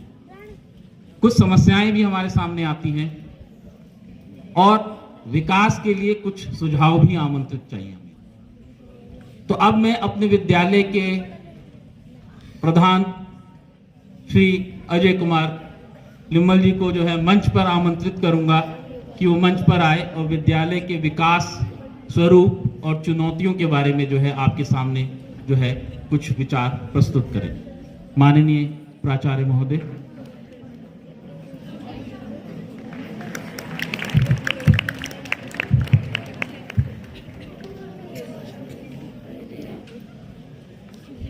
आज के इस कार्यक्रम में मौजूद सारे अभिभावकगण, मेरे साथी शिक्षक वृंद, प्रिय छात्र छात्राएं, सभी को सुप्रभात। सबसे पहले सारे अभिभावकों को मैं धन्यवाद करना चाहूंगा कि वो अपना कीमती समय निकालकर अपने बच्चे के खास मौके पर उपस्थित होना जरूरी समझा और समय दिया। इसके लिए आप बधाई के पात्र हैं।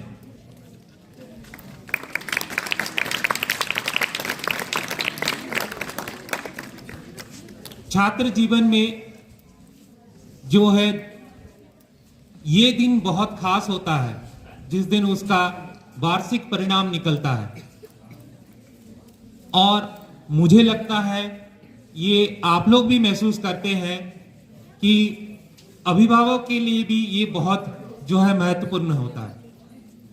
और यही वजह है कि आप लोग कुछ समय निकाल कर आज यहाँ पर मौजूद है।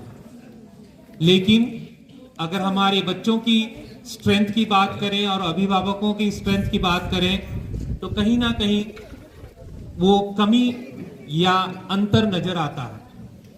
तो आगे से आप थोड़ा सा इस बात का ध्यान रखें। कम से कम एक दिन जो आपके बच्चे के लिए, वो मैं बार बार बोल रहा हूं, आपके बच्चे के लिए बहुत खास दिन होता है, उस वक्त आप उसके साथ खड़े हो, चाहे वो बच्चा अच्छा करे या अच्छा ना करे। ये माता पिता होने के नाते आपका फर्ज बनता है कि उसके साथ रहें और उसको गाइड करें। अभी मेरे शिक्षक, हमारे जो वाइस प्रिंसिपल सर, सभी ने आपको बहुत कुछ बताया। मैं थोड़ा सा और उसमें ऐड करना चाहूंगा। अगर आपने आज का कार्यक्रम शुरू से देखा होगा तो सिर्फ 2 लड़कों के अलावा बाकी सारे पोजीशंस जो है लड़कियों ने लिया है। तो सबसे पहले तो लड़कियों के लिए जो जोरदार ताली।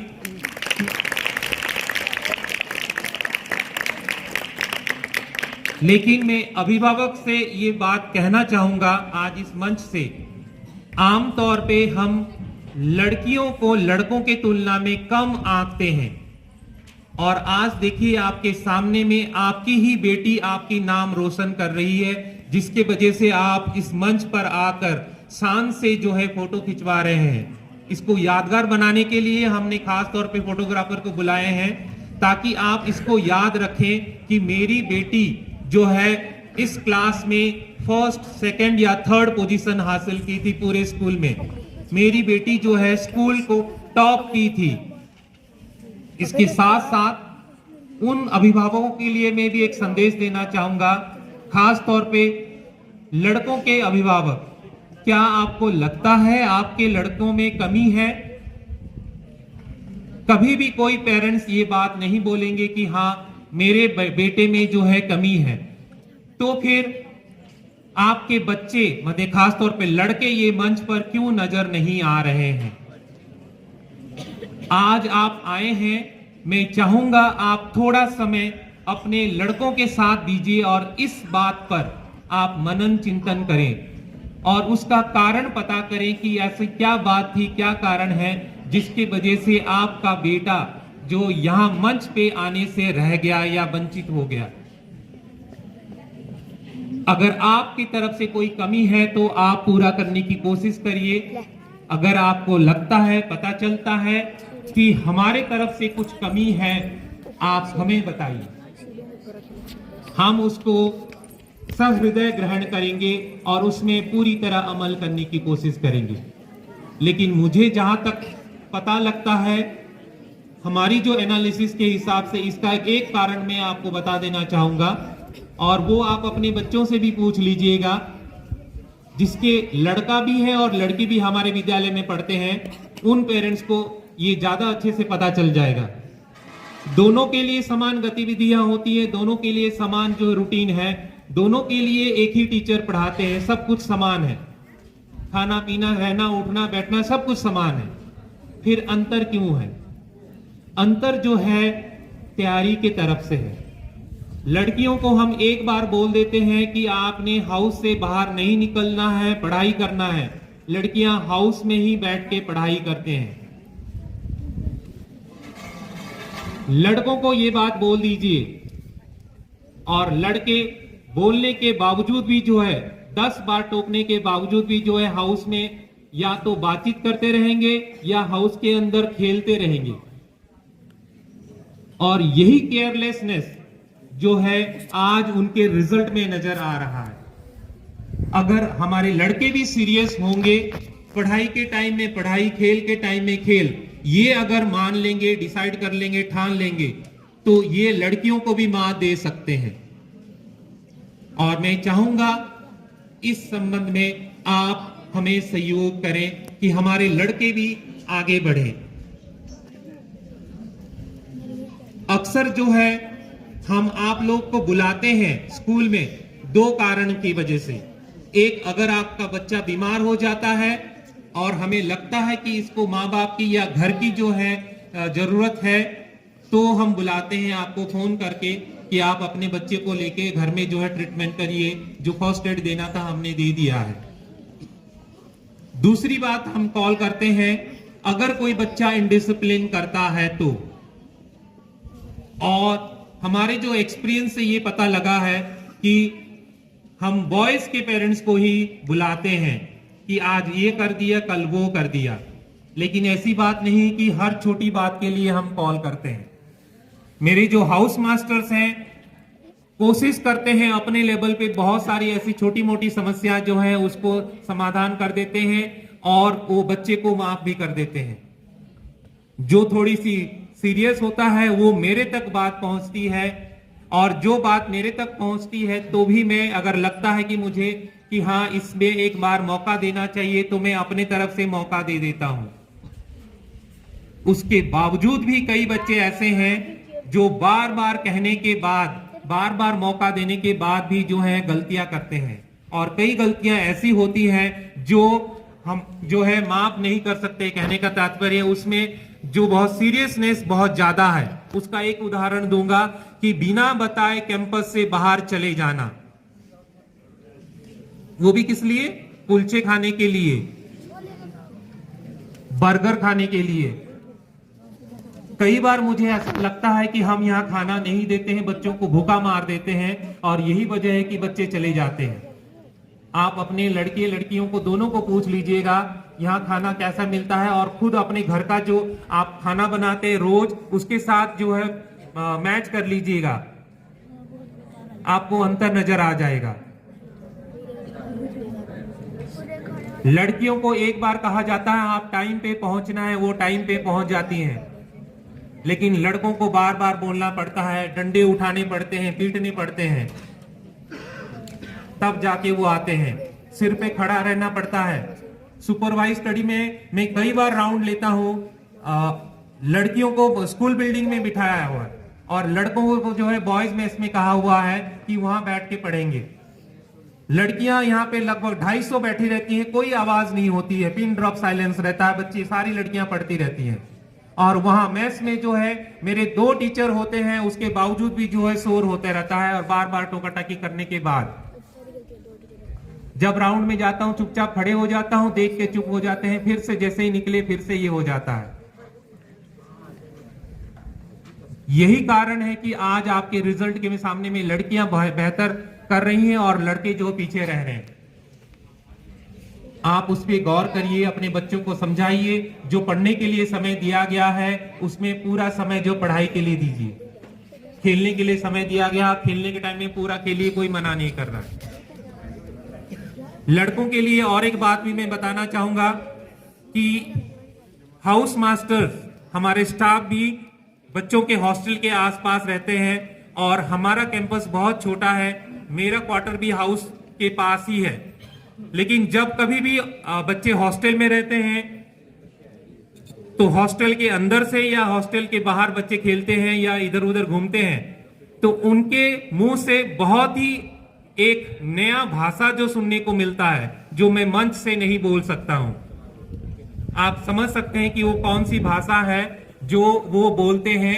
आमतौर पे एक दूसरे के लिए बोलते हैं, आम बोलचाल में बोलते हैं। वो हिंट दे रहा हूं आपको, मां बहन के साथ जोड़कर बोलते हैं और वो सुनने के लिए बहुत ही बुरा लगता है। आप कृपया इस बात के लिए भी अपने बच्चों को बोलिए कि इस तरह के भाषा का प्रयोग ना करें। वहां पे हमारे स्टाफ मेंबर के परिवार है, लड़के हैं, लड़कियां हैं और उनके सामने में ऐसा बोलना ठीक नहीं है। पिछले दिनों में कुछ बच्चे जो है इनडिसिप्लिन किए थे, उन पर हम सख्त कार्रवाई किए हैं और आने वाले दिनों में भी कार्रवाई होगी। ये आप पहले से सुन लीजिए। आज इस मंच के माध्यम से मैं आपको बता रहा हूं, अगर आपका बच्चा किसी भी तरह का इनडिसिप्लिन करेगा तो उस पर कार्रवाई होगी। और उसके साथ साथ अगर उसको मौका भी मिलेगा दोबारा स्कूल में आने के लिए, लेकिन उसको आगे हम किसी भी स्पोर्ट्स एक्टिविटी में या किसी भी एक्टिविटीज में आगे जाने नहीं देंगे। जैसे अभी क्लस्टर मीट होने वाला है 15 से 17 तक, ऐसे गतिविधियों में आगे हम नहीं देंगे। ये बात भी आप अपने बच्चों को समझा दीजिए। अगर आप चाहते हैं आपका बच्चा को करिकुलर एक्टिविटीज में, स्पोर्ट्स में कुछ करे, क्योंकि आज की समय के लिए ये बहुत आवश्यक है। खाली पढ़ाई जरूरी नहीं है, ये सब भी बहुत जरूरी है। तो इसको भी थोड़ा सा अपने बच्चों को समझा दीजिए कि कोई भी इस तरह का काम ना करे। उसमें कुछ गिना देता हूं, आपको अगर पता नहीं है तो पता लग जाएगा। जब भी आप आते तो ये बातें जरूर पूछिए अपने बच्चों से। सीनियर बच्चे जूनियर बच्चों से काम करवाते हैं, कपड़े धुलवाना, हाउस की साफ सफाई करवाना, मेस से रोटी मंगवाना। मैस खाने के लिए हुआ है, वहां से छुपा के वो रोटी लेके जाते हैं हाउस में, और फिर हाउस में जो है आग लगाकर रात को जब सो जाते हैं सब कोई, परोठे बनता है, मैगी बनता है। और भगवान ना करे किसी दिन हॉस्टल में आग लग जाए, कुछ हो जाए, बताइए उसके लिए कौन जिम्मेदार होगा? आपने तो सीधा बोलना है, हमने बच्चा आपको संभाला था, आपको सौंपा था, आप मुझे बच्चा दीजिए। मैं कहां से लाके बच्चा दूं बताइए? एक बार अगर बच्चा का कुछ हो जाता है, ये बात समझा दीजिए कि यहाँ आप जो है मौज मस्ती करने के लिए नहीं आए हैं। आप घर से जो है बच्चों को दूर छोड़े हैं, अपने घर के पास भी स्कूल है, वहां नहीं पढ़ाकर यहाँ भेजे हैं। मकसद सिर्फ इसलिए है कि बच्चा कुछ अच्छा पढ़कर जाए, यहाँ से हासिल करके जाए। अगर वही काम पूरा नहीं हो रहा है, 33% लेके पास हो रहा है, फिर घर से दूर रहने का क्या मतलब बनता है? उसको घर पे ही रख लीजिए, पास में रहेगा, पढ़ेगा स्टेट स्कूल में या जो भी स्कूल है। कोई भी स्कूल जो है अच्छा या बुरा नहीं होता मेरे हिसाब से। कोई भी स्कूल में चाहे जितनी मर्जी सुविधाएं दे दीजिए, वो बहुत अच्छा नहीं हो सकता है जब तक बच्चे पढ़ने वाले ना हो। टीचर 10 बार पढ़ा सकता है, उसका कोई फायदा नहीं है जब तक बच्चा खुद ना पढ़े। जब तक खुद नहीं पढ़ेगा तो दिमाग में होगा नहीं, दिमाग में अगर नहीं होगा तो एग्जाम में लिखेगा कैसे? लिखेगा नहीं तो जाहिर सी बात है उसका परफॉर्मेंस डाउन जाएगा। इस बात के लिए आप उनको जोर दीजिए कि ज्यादा से ज्यादा समय सेल्फ स्टडी के लिए दें। और जो खास तौर पे छोटे बच्चे हैं उनको अभी से आदत डलवाइए। एक पढ़ने का रूटीन बनना चाहिए कि हमारा जो डिनर छोटे बच्चों के लिए जो है 7:30 बजे शुरू हो जाता है, लगभग 8 बजे जो है खत्म हो जाता है। 8 बजे से लेके 10:30 बजे तक ऑफिशियली 10:30 बजे हमारा लाइट ऑफ का टाइम है। बच्चा आराम से हाउस में पढ़ाई कर सकता है। पूछिए आप क्या वो पढ़ते हैं, क्या करते हैं उस समय। तो ये सब पूछने की आवश्यकता है। स्कूल के जो है एक त्रिकोणीय जो है उसमें एक हिस्सा टीचर होते हैं, दूसरा हिस्सा जो है स्टूडेंट होते हैं और तीसरा जो है आप लोग हैं, अभिभावक होते हैं। जब तीनों मिलते हैं तभी वो त्रिकोण पूरा होता है और तभी स्कूल का विकास हो सकता है। अगर मारने पीटने से बच्चा अच्छा हो जाता, अच्छा नंबर ले लेते, मैं सारे बच्चों का टांग तोड़ देता। लेकिन आपको भी पता है ऐसे करने से नहीं होगा। बच्चा घोड़े को कुएं तक ला सकते हैं लेकिन पानी पिलाने के लिए मजबूर नहीं कर सकते हैं, और वो पीना जो है इन्हीं को है, पूछना इन्हीं को है। तो इस बात को आप अपने बच्चों को समझा दीजिए। अगर ऐसा करेंगे तो देखिएगा आप भी यहाँ पर आ सकते हैं और शान से कह सकते हैं कि मेरा बेटा जो है स्कूल में आज टॉप किया है, 1st, 2nd, 3rd पोजीशन हासिल किया है, स्पोर्ट्स में ये पदक हासिल किया है। उम्मीद है आप इस पर गौर करेंगे। कुछ और बातें भी मैं आपको बताना चाहूंगा कि अभी पहली बार ऐसा हुआ है कि एनुअल एग्जाम के बाद बच्चे जो है इस विद्यालय में कंटिन्यू कर रहे थे। नहीं तो आमतौर पे स्कूल जैसे ही एग्जाम होता है बच्चे घर चले जाते हैं, फिर घर से आते रहते हैं और पढ़ाई डिस्टर्ब होता है। आप कृपया जो है छुट्टी के लिए ना तो हाउस मास्टर के पास आइए ना तो मेरे पास आइए। उसका कारण भी बता दे रहा हूं। मुझे पता है कि किसी के घर में शादी ब्याह होती है, कोई पाठ होता है, कुछ होता है, ये सब भी जरूरी है। लेकिन बच्चा 2 दिन के लिए 1 दिन के लिए जाता है, आने के बाद जो उसको 1 हफ्ता लग जाता है सेटल होने में, दोबारा से फिर से वो रूटीन बनाने में, और वो रूटीन में तोड़ना नहीं चाहता हूं। आप कोशिश करिए कि ये जो है अगर जितना अवॉइड करना चाहे आप कर सकते हैं। बाकी वेकेशन तो हम भेजते ही हैं। आपकी जानकारी के लिए मैं बताना चाहूंगा कि आने वाले दिनों में 15 तारीख से 17 तारीख हमारे विद्यालय में क्लस्टर लेवल का स्पोर्ट्स मीट होगा, जिसके दौरान हम 6th क्लास के बच्चों को भेज देंगे 1 हफ्ते के लिए। 13 तारीख को आफ्टरनून को आप जा सकते हैं बच्चे को लेकर, और 18 तारीख को सुबह आप बच्चे को रिपोर्ट करिए। मैं जो भी पेरेंट्स आते हैं इनको बता देता हूं कि अभी मत लेके जाइए, 1 हफ्ते के लिए हम भेज रहे हैं। उसके लिए भी कारण है, क्योंकि 1 हफ्ता तक पढ़ाई नहीं होगा। जब बच्चा यहाँ खेल में भाग नहीं ले रहा है तो यहाँ मैं उसको रख के क्यों ये करूं। जाए अपने घर के साथ फैमिली टाइम दे, पेरेंट्स के साथ बैठे, कुछ बातें शेयर करें। और इसी वजह से मैं उनको घर भेज रहा हूं। नहीं तो घर भेजने के लिए भी अलाउड नहीं है। अपने लेवल पे मैं घर भेज रहा हूं उनको कि 1 हफ्ते जाके बच्चा घर आएगा, यहाँ अगर स्पोर्ट्स में भाग नहीं ले रहा है तो तब आप ले लीजिएगा। दूसरी बात, छुट्टी लेने आते हैं आपकी बच्चे को आंख का चेक कराना है, दांत का चेक कराना है, ये प्रॉब्लम है। आप स्कूल आवर्स में आते हैं, मैं मना कर देता हूं। आप अभी छुट्टियां हम अलाउ कर रहे हैं 1 हफ्ते के लिए। जितने भी ट्रीटमेंट करना है, चेकअप कराना है, आप करवा लीजिए, ताकि बाद में आपको आवश्यक ना पड़े। हमें भी बुरा लगता है कि आप उतनी दूर से आते हैं, हम आपको मना कर देते हैं, लेकिन हम भी मजबूर हैं। हमारा डेली का डेली अटेंडेंस जो है जाता है, हमारा जो रीजनल ऑफिस और हेडक्वार्टर, कितने बच्चे प्रेजेंट है, अगर छुट्टी पे है तो क्यों छुट्टी पे है। लगातार 3 दिन से ज्यादा अगर कोई बच्चा छुट्टी होता है तो हमें उसका ना बाय नेम भेजना पड़ता है रिपोर्ट कि ये बच्चा 3 दिन से एब्सेंट है। तो इस बात को थोड़ा सा आप गौर करिए और लीव जो है अवॉइड करिए।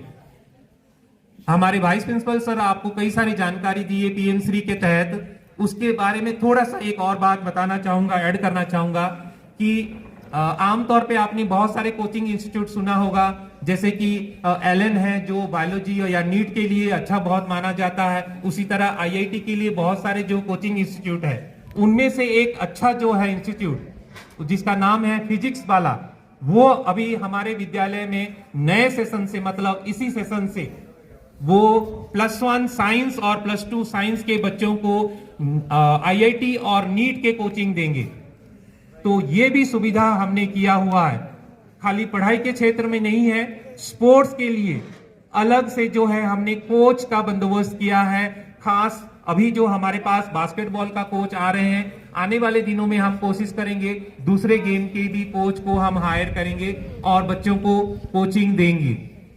और आमतौर पे हमारे जो आर्ट्स या ह्यूमैनिटीज वाले बच्चे होते थे उनको कोई कोचिंग नहीं मिलता था, लेकिन उनके लिए भी जो है हमने रीजनिंग हो गया, मेंटल एबिलिटी, ये सब की जो है कोचिंग दे रहे हैं ताकि वो आगे के जो है अच्छा कर सके, प्रदर्शन कर सके। कुछ जो है संस्थाओं के साथ हमारी बातचीत हुई है और उन्होंने अपनी इच्छा जाहिर की है कि आपके विद्यालय में अगर कोई अच्छा बच्चा जो टैलेंटेड है, पढ़ाई में अच्छा है, लेकिन फाइनेंशियली जो कमजोर है, ऐसे बच्चों को आगे की पढ़ाई के लिए, आगे की पढ़ाई के मतलब हमारे विद्यालय में तो +2 तक बच्चा कर लेगा, +2 के बाद जो है जो बीएससी या बीकॉम करना है या इंजीनियरिंग जाना है, कहीं भी जाना पढ़ना है, किसी भी तरह का एग्जाम हो रहा है, उस पढ़ाई का खर्चा वो देंगे, आपको खर्चा करने की जरूरत नहीं है। वो भी हम करने की कोशिश कर रहे हैं, लेकिन कमी किस बात के पार्ट में है कि बच्चा अपने आप को ऐसा साबित करे, नंबर लेकर, +2 में अच्छा अंक लेकर, तभी तो वो करेंगे ना। आप कितना कर सकते हैं? अपने हैसियत से ज्यादा तो नहीं कर सकते हैं। ये बात बच्चे को समझा दीजिए कि मेरी हैसियत यहां तक है, इससे अधिक मैं नहीं कर सकता हूं। अगर आपको करना है, पाना है, कुछ करना है, तो अपने आप को एक्स्ट्रा दिखाओ, तब हम बड़ी आगे बढ़कर आपके लिए कोशिश करेंगे। तो वो भी आप थोड़ा सा ध्यान रखिए, अपने बच्चों को जो है उसके बारे में जो है बताइएगा। आप ज्यादातर मैंने देखा है कि संडे को आते हैं। मेरा सुझाव है, अगर आप चाहें तो हम उसमें बदलाव कर सकते हैं। अभी आप संडे को आते हैं बच्चे को मिलने के लिए, मुझे बताइए आप आके क्या करते हैं। मैं बताता हूं आप क्या करते हैं। आते हैं, अपने बच्चे से मिलते हैं, लड्डू, पेड़े, रसगुल्ले, कुरकुरे, जो भी खाना है घर से बना हुआ स्पेशल खाना लाते हैं, पेड़ के नीचे बैठते हैं और खिला के जो है उसको शाबाश करके चले जाते हैं। उससे हमारा मकसद पूरा नहीं हो रहा है। उस दिन केवल हमारे 4 टीचर जो है ड्यूटी पे रहते हैं और वो भी अपने घर पे रहते हैं। आप किसी भी टीचर से मिल नहीं सकते। उस दिन मिलने के लिए जाएंगे घर पे तो वो बोलेंगे घर से बाहर है या कुछ काम कर रहे हैं, आपको फिर बुरा लगता है। लेकिन अगर आप वर्किंग डे में होंगे, हमारे सारे के सारे टीचर्स यही कैंपस में होंगे, स्कूल में होंगे, अवेलेबल होंगे आपके साथ डिस्कस करने के लिए। जो भी कमी आपके बच्चा है वो सारी बातें आपको बताएंगे। बच्चा जो बताया हुआ है आपको, वो बात आप अपने टीचर के साथ डिस्कस कर सकते हैं। अगर ऐसा करेंगे तो देखिए आपके बच्चे में कितनी प्रगति होगी और उसका जो है भला होगा, और जाहिर सी बात है आपको वो फायदा नजर आएगा। अगर आप चाहें तो सेकंड संडे के जगह हम सेकंड सैटरडे जो है ये दिन निश्चित कर देंगे। आप जो समय देंगे उस समय में जो है हमारे टीचर यहाँ क्लास में अवेलेबल रहेंगे। आप उनसे जाके मिल सकते हैं, उसके पढ़ाई के बारे में, रहन सहन के बारे में सारी जानकारी ले सकते हैं। और उस दिन हम क्लास भी ऑफ कर देंगे, आप बैठ के अपने बच्चों से मिल भी सकते हैं। लेकिन कृपया संडे को आप मत आइए, मेरा ये सुझाव है। और आना भी है तो सिर्फ एक ही संडे में अलाउ करूंगा, वो भी सेकंड संडे को। अगर कुछ चेंजेस है, पेपर है, कुछ आ गया है, तो हम आपको ग्रुप में डाल देंगे कि इस संडे को मत आइए, आप फर्स्ट या थर्ड संडे को आइए, ऐसे करके हम ग्रुप में डाल देंगे।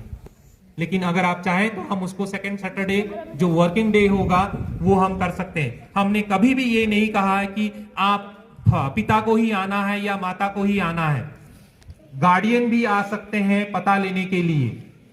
आप दोनों में से कोई एक समय निकाल कर आ सकते हैं, आधा घंटा 1 घंटा मिल के जा सकते हैं। ये आप पर निर्भर करता है कि आप क्या चाहते हैं। इसके अलावा जो एक और बात नोटिस में आया हुआ है, हॉस्टल में हम कई सारी चीजें लगाते हैं। स्विच बोर्ड हो गया, मैं उदाहरण के तौर पे दे रहा हूं। बच्चों की सेफ्टी के लिए जो है फायर एक्सटिंग्विशर पहले नहीं लगाया गया था, इस बार हमने लगाया है। जिस दिन ही लगाया 2 दिन बाद वो जो है बच्चे एक्सपेरिमेंट करने लग गए हैं और सारे जो है फायर एक्सटिंग्विशर को खाली कर दिया। वो इमरजेंसी के लिए रखा हुआ है कि अचानक अगर कभी आपातकालीन परिस्थिति हो जाए तो उस वक्त में हमारे पास कुछ हो कि हम उसको जो है तुरंत कार्रवाई कर सकें। तो कृपया अपने बच्चों को समझा दीजिए कि ऐसा कोई काम ना करे, तोड़ फोड़ ना करे जिसकी वजह से आपको पेमेंट करना पड़ेगा। अब मैंने शुरू किया, जो भी बच्चे वो फायर एक्सटिंग्विशर को ये किए हैं उन हाउस से सारे बच्चों से कलेक्ट करके जो है वो दोबारा से रिफिल करवाएंगे। तोड़ फोड़ होगी तो बच्चों से कलेक्ट करेंगे हम। तो ये बात भी अपने बच्चों को समझा दीजिए कि ये आपके इस्तेमाल के लिए, आपकी सुविधा के लिए, तो फिर उसको क्यों छेड़खानी कर रहे हैं। तो वो भी बहुत जरूरी बातें हैं जो सिखाने की आवश्यकता है।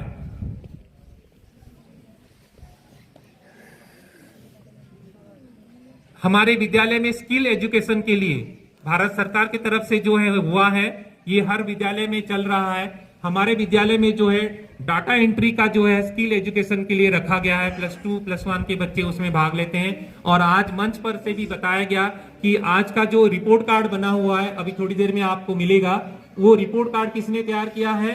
हमारे बच्चों ने तैयार किया है। इसका मतलब हम उनको एक प्रैक्टिकल नॉलेज दे रहे हैं कि आप इस तरह से अपना काम कर सकते हैं। अगर किसी के घर में कोई हादसा हो जाता है, वो बच्चा जो है पढ़ाई आगे नहीं कर सकता है, कम से कम +2 करने के बाद वो सर्टिफिकेट जो उसके पास है उसके आधार पर उसको कहीं ना कहीं नौकरी मिल जाएगी, या वो अपना खुद का एक जो है शॉप या कुछ जो है सेंटर खोल सकता है। ये भी उसका एक उद्देश्य है। तो इसलिए आप इस बात पर भी अपने बच्चों को दो कि बच्चे जो है इस पर ध्यान लगाकर सीखें। सीखने में कोई चीज, अगर मुझे इलेक्ट्रिक का काम करना आता है, छोटी मोटी कुछ गड़बड़ी हो गई, मुझे इलेक्ट्रीशियन को बुलाना नहीं पड़ेगा, उसका इंतजार करना नहीं पड़ेगा, जेब से 100-200 रुपए देना नहीं पड़ेगा, मैं खुद ही उसको कर लूंगा। बच्चा इतना सक्षम हो कि वो ऐसा कर सके घर में। और ये लड़का और लड़कियों दोनों के लिए समान रूप से हमने उपलब्ध करवाया है। और आपकी जानकारी के लिए बताऊं, पिछले मतलब ये जो गया सेशन, उसमें से एक बच्चा, नाम नहीं बोलूंगा मैं, वो बच्चे के जो है फादर एक्सपायर कर गए, हमारे पिछले सेशन में ही हुआ। तो उसके घर के जो स्थिति ठीक नहीं है, लेकिन वो बच्चा पढ़ाई में अच्छा है और वो स्किल वो किया हुआ था। तो हमने किसी जो संस्था के साथ बात किया, तो फिर उन्होंने कहा कि ठीक है, हम उस बच्चे को जो है नौकरी देने को तैयार हैं। वो हमारे इंस्टीट्यूशन में जो है काम करके पढ़ाई कंटिन्यू कर सकता है और उसको कोडिंग के लिए हम स्पेशल कोचिंग भी देंगे, ये बात उन्होंने कही है। तो हमारे तरफ से हम कोशिश कर रहे हैं कि अच्छे से अच्छा सुविधा बच्चों को दें, नए से नए जो फैसिलिटीज उसको दें, और जितना हो सके हमारे से हम मदद करने की कोशिश करते हैं ताकि आपका नाम रोशन हो, इस विद्यालय का नाम रोशन हो। मुझे उम्मीद है इन सब बातों को सुनने के बाद आप अवश्य ही हमारा साथ देने का कोशिश करेंगे। मैं यही बात बोल रहा हूं, कोशिश करेंगे। और अंत में यही शब्द बोलूंगा, कोशिश करने वालों की कभी हार नहीं होती। और आप और हम इन बच्चों के साथ जब मिलकर कुछ करने का ठानेंगे तो अवश्य उसको सफल बनाकर ही रहेंगे। धन्यवाद।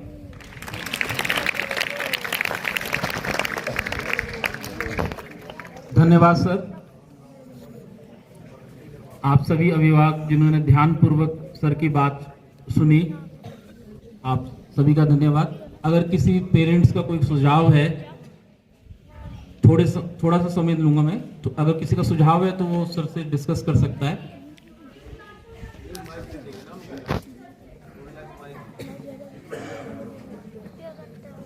और जितने पेरेंट्स, जैसे सर ने बताया कि जो सैटरडे को कंसर्न दे दें कि हाँ सैटरडे को आप आ सकते हैं, तो हमारे केपी सर जो है इंचार्ज है पीटीसी के, उनके पास जो है अपनी स्वीकृति जो है साइन कर जो है दे दें, जिससे कि हम आगे जो है,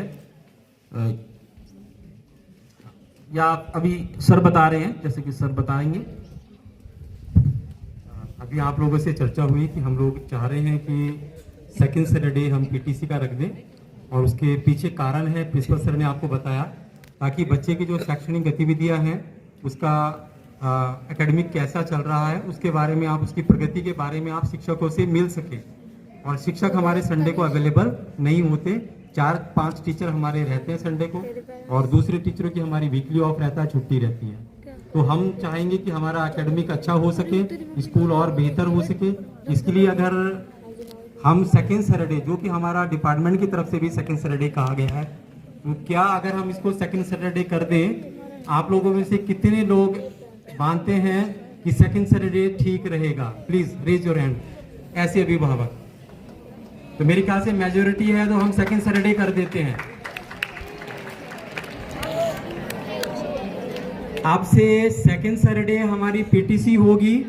समय कितने बजे आपको पहुंचना है वो आपको व्हाट्सएप ग्रुप के जो माध्यम है उससे बता दिया जाएगा।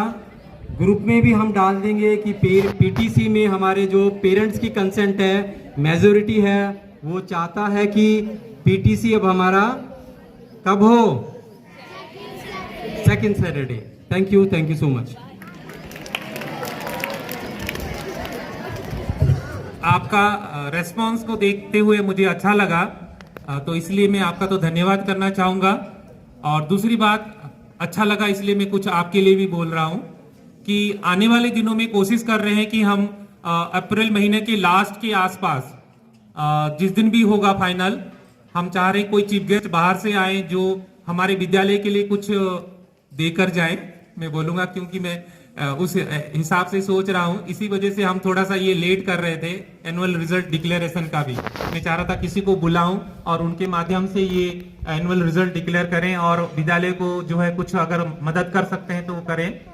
तो हम चाह रहे हैं कि एनुअल फंक्शन हम करना चाहते हैं, और उस एनुअल फंक्शन में हमारी तरफ से जो है बच्चों ने जो पिछले सेशन में किसी भी गतिविधि में भाग लिया है और पोजीशन लिया है, चाहे वो पेंटिंग कंपटीशन हो, स्पीच कंपटीशन हो, कुछ भी हो, उसने कोई पद अगर उसने हासिल किया है, उसका जो है प्राइजेस वगैरह हमने खरीद के रखा हुआ है। जिस दिन भी हमारा चीफ गेस्ट का फाइनल होगा उस दिन जो है हम वो एनुअल फंक्शन करना चाहेंगे। कोशिश करेंगे कि आप उसी दिन आए, अपने फंक्शन अटेंड करें और बच्चे को साथ लेकर छुट्टी में चले जाएं, ताकि आपको दोबारा बार बार आना ना पड़े। तो ये आपके लिए एक सूचना थी। धन्यवाद सर। मैंने कहा था कि अगर किसी पेरेंट्स की कोई जो सजेशन है, सुझाव है विद्यालय के लिए शैक्षणिक गतिविधियों के लिए, वो 1 मिनट का समय लेकर आ जाए। कोई है? चलिए, नहीं है? हाँ,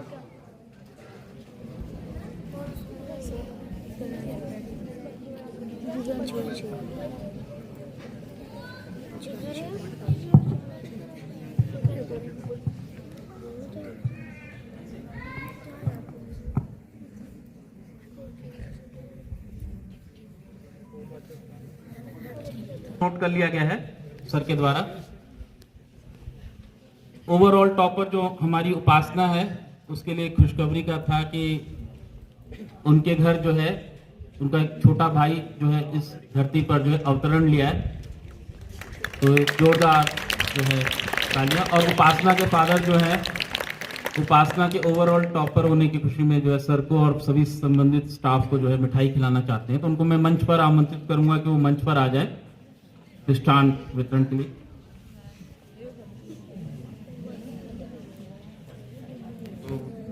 मिष्ठान जो है सर को वो दे रहे हैं।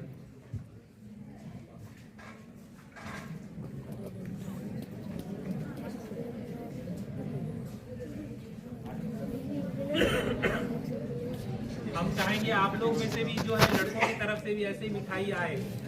हाँ, तो मिठाइयाँ इंतजार करेंगे शिक्षक। अभी जो है सभी क्लास टीचर जो है अपनी अपनी क्लास में चले जाएंगे। सभी अभिभावक जो है अपने बच्चों के क्लास में जाकर उनका रिपोर्ट कार्ड ले लेंगे और उसका अवलोकन करके जो है टीचरों से जो है मिल लेंगे। अब मैं बैठे रहिए। अब मैं इंद्रमणि पुनः मंच पे बुलाने के लिए धन्यवाद। मैं आप लोगों का ज़्यादा समय नहीं लूँगा, क्योंकि इधर पर जो सामने बैठे हुए तपती हुई धूप में, कोयले के बीच में हीरे की तरह चमक रहे हैं। तो मैं आज के इस संपूर्ण कार्यक्रम को सफल बनाने के लिए सर्वप्रथम उपस्थित अभिभावकों, प्यारे बच्चों, प्राचार्य महोदय, उप प्राचार्य महोदय, शिक्षक साथी तथा प्रत्यक्ष तथा अप्रत्यक्ष तरीके से जिन लोगों ने भी इस कार्यक्रम में सहयोग किया, उन सभी का तहे दिल से धन्यवाद।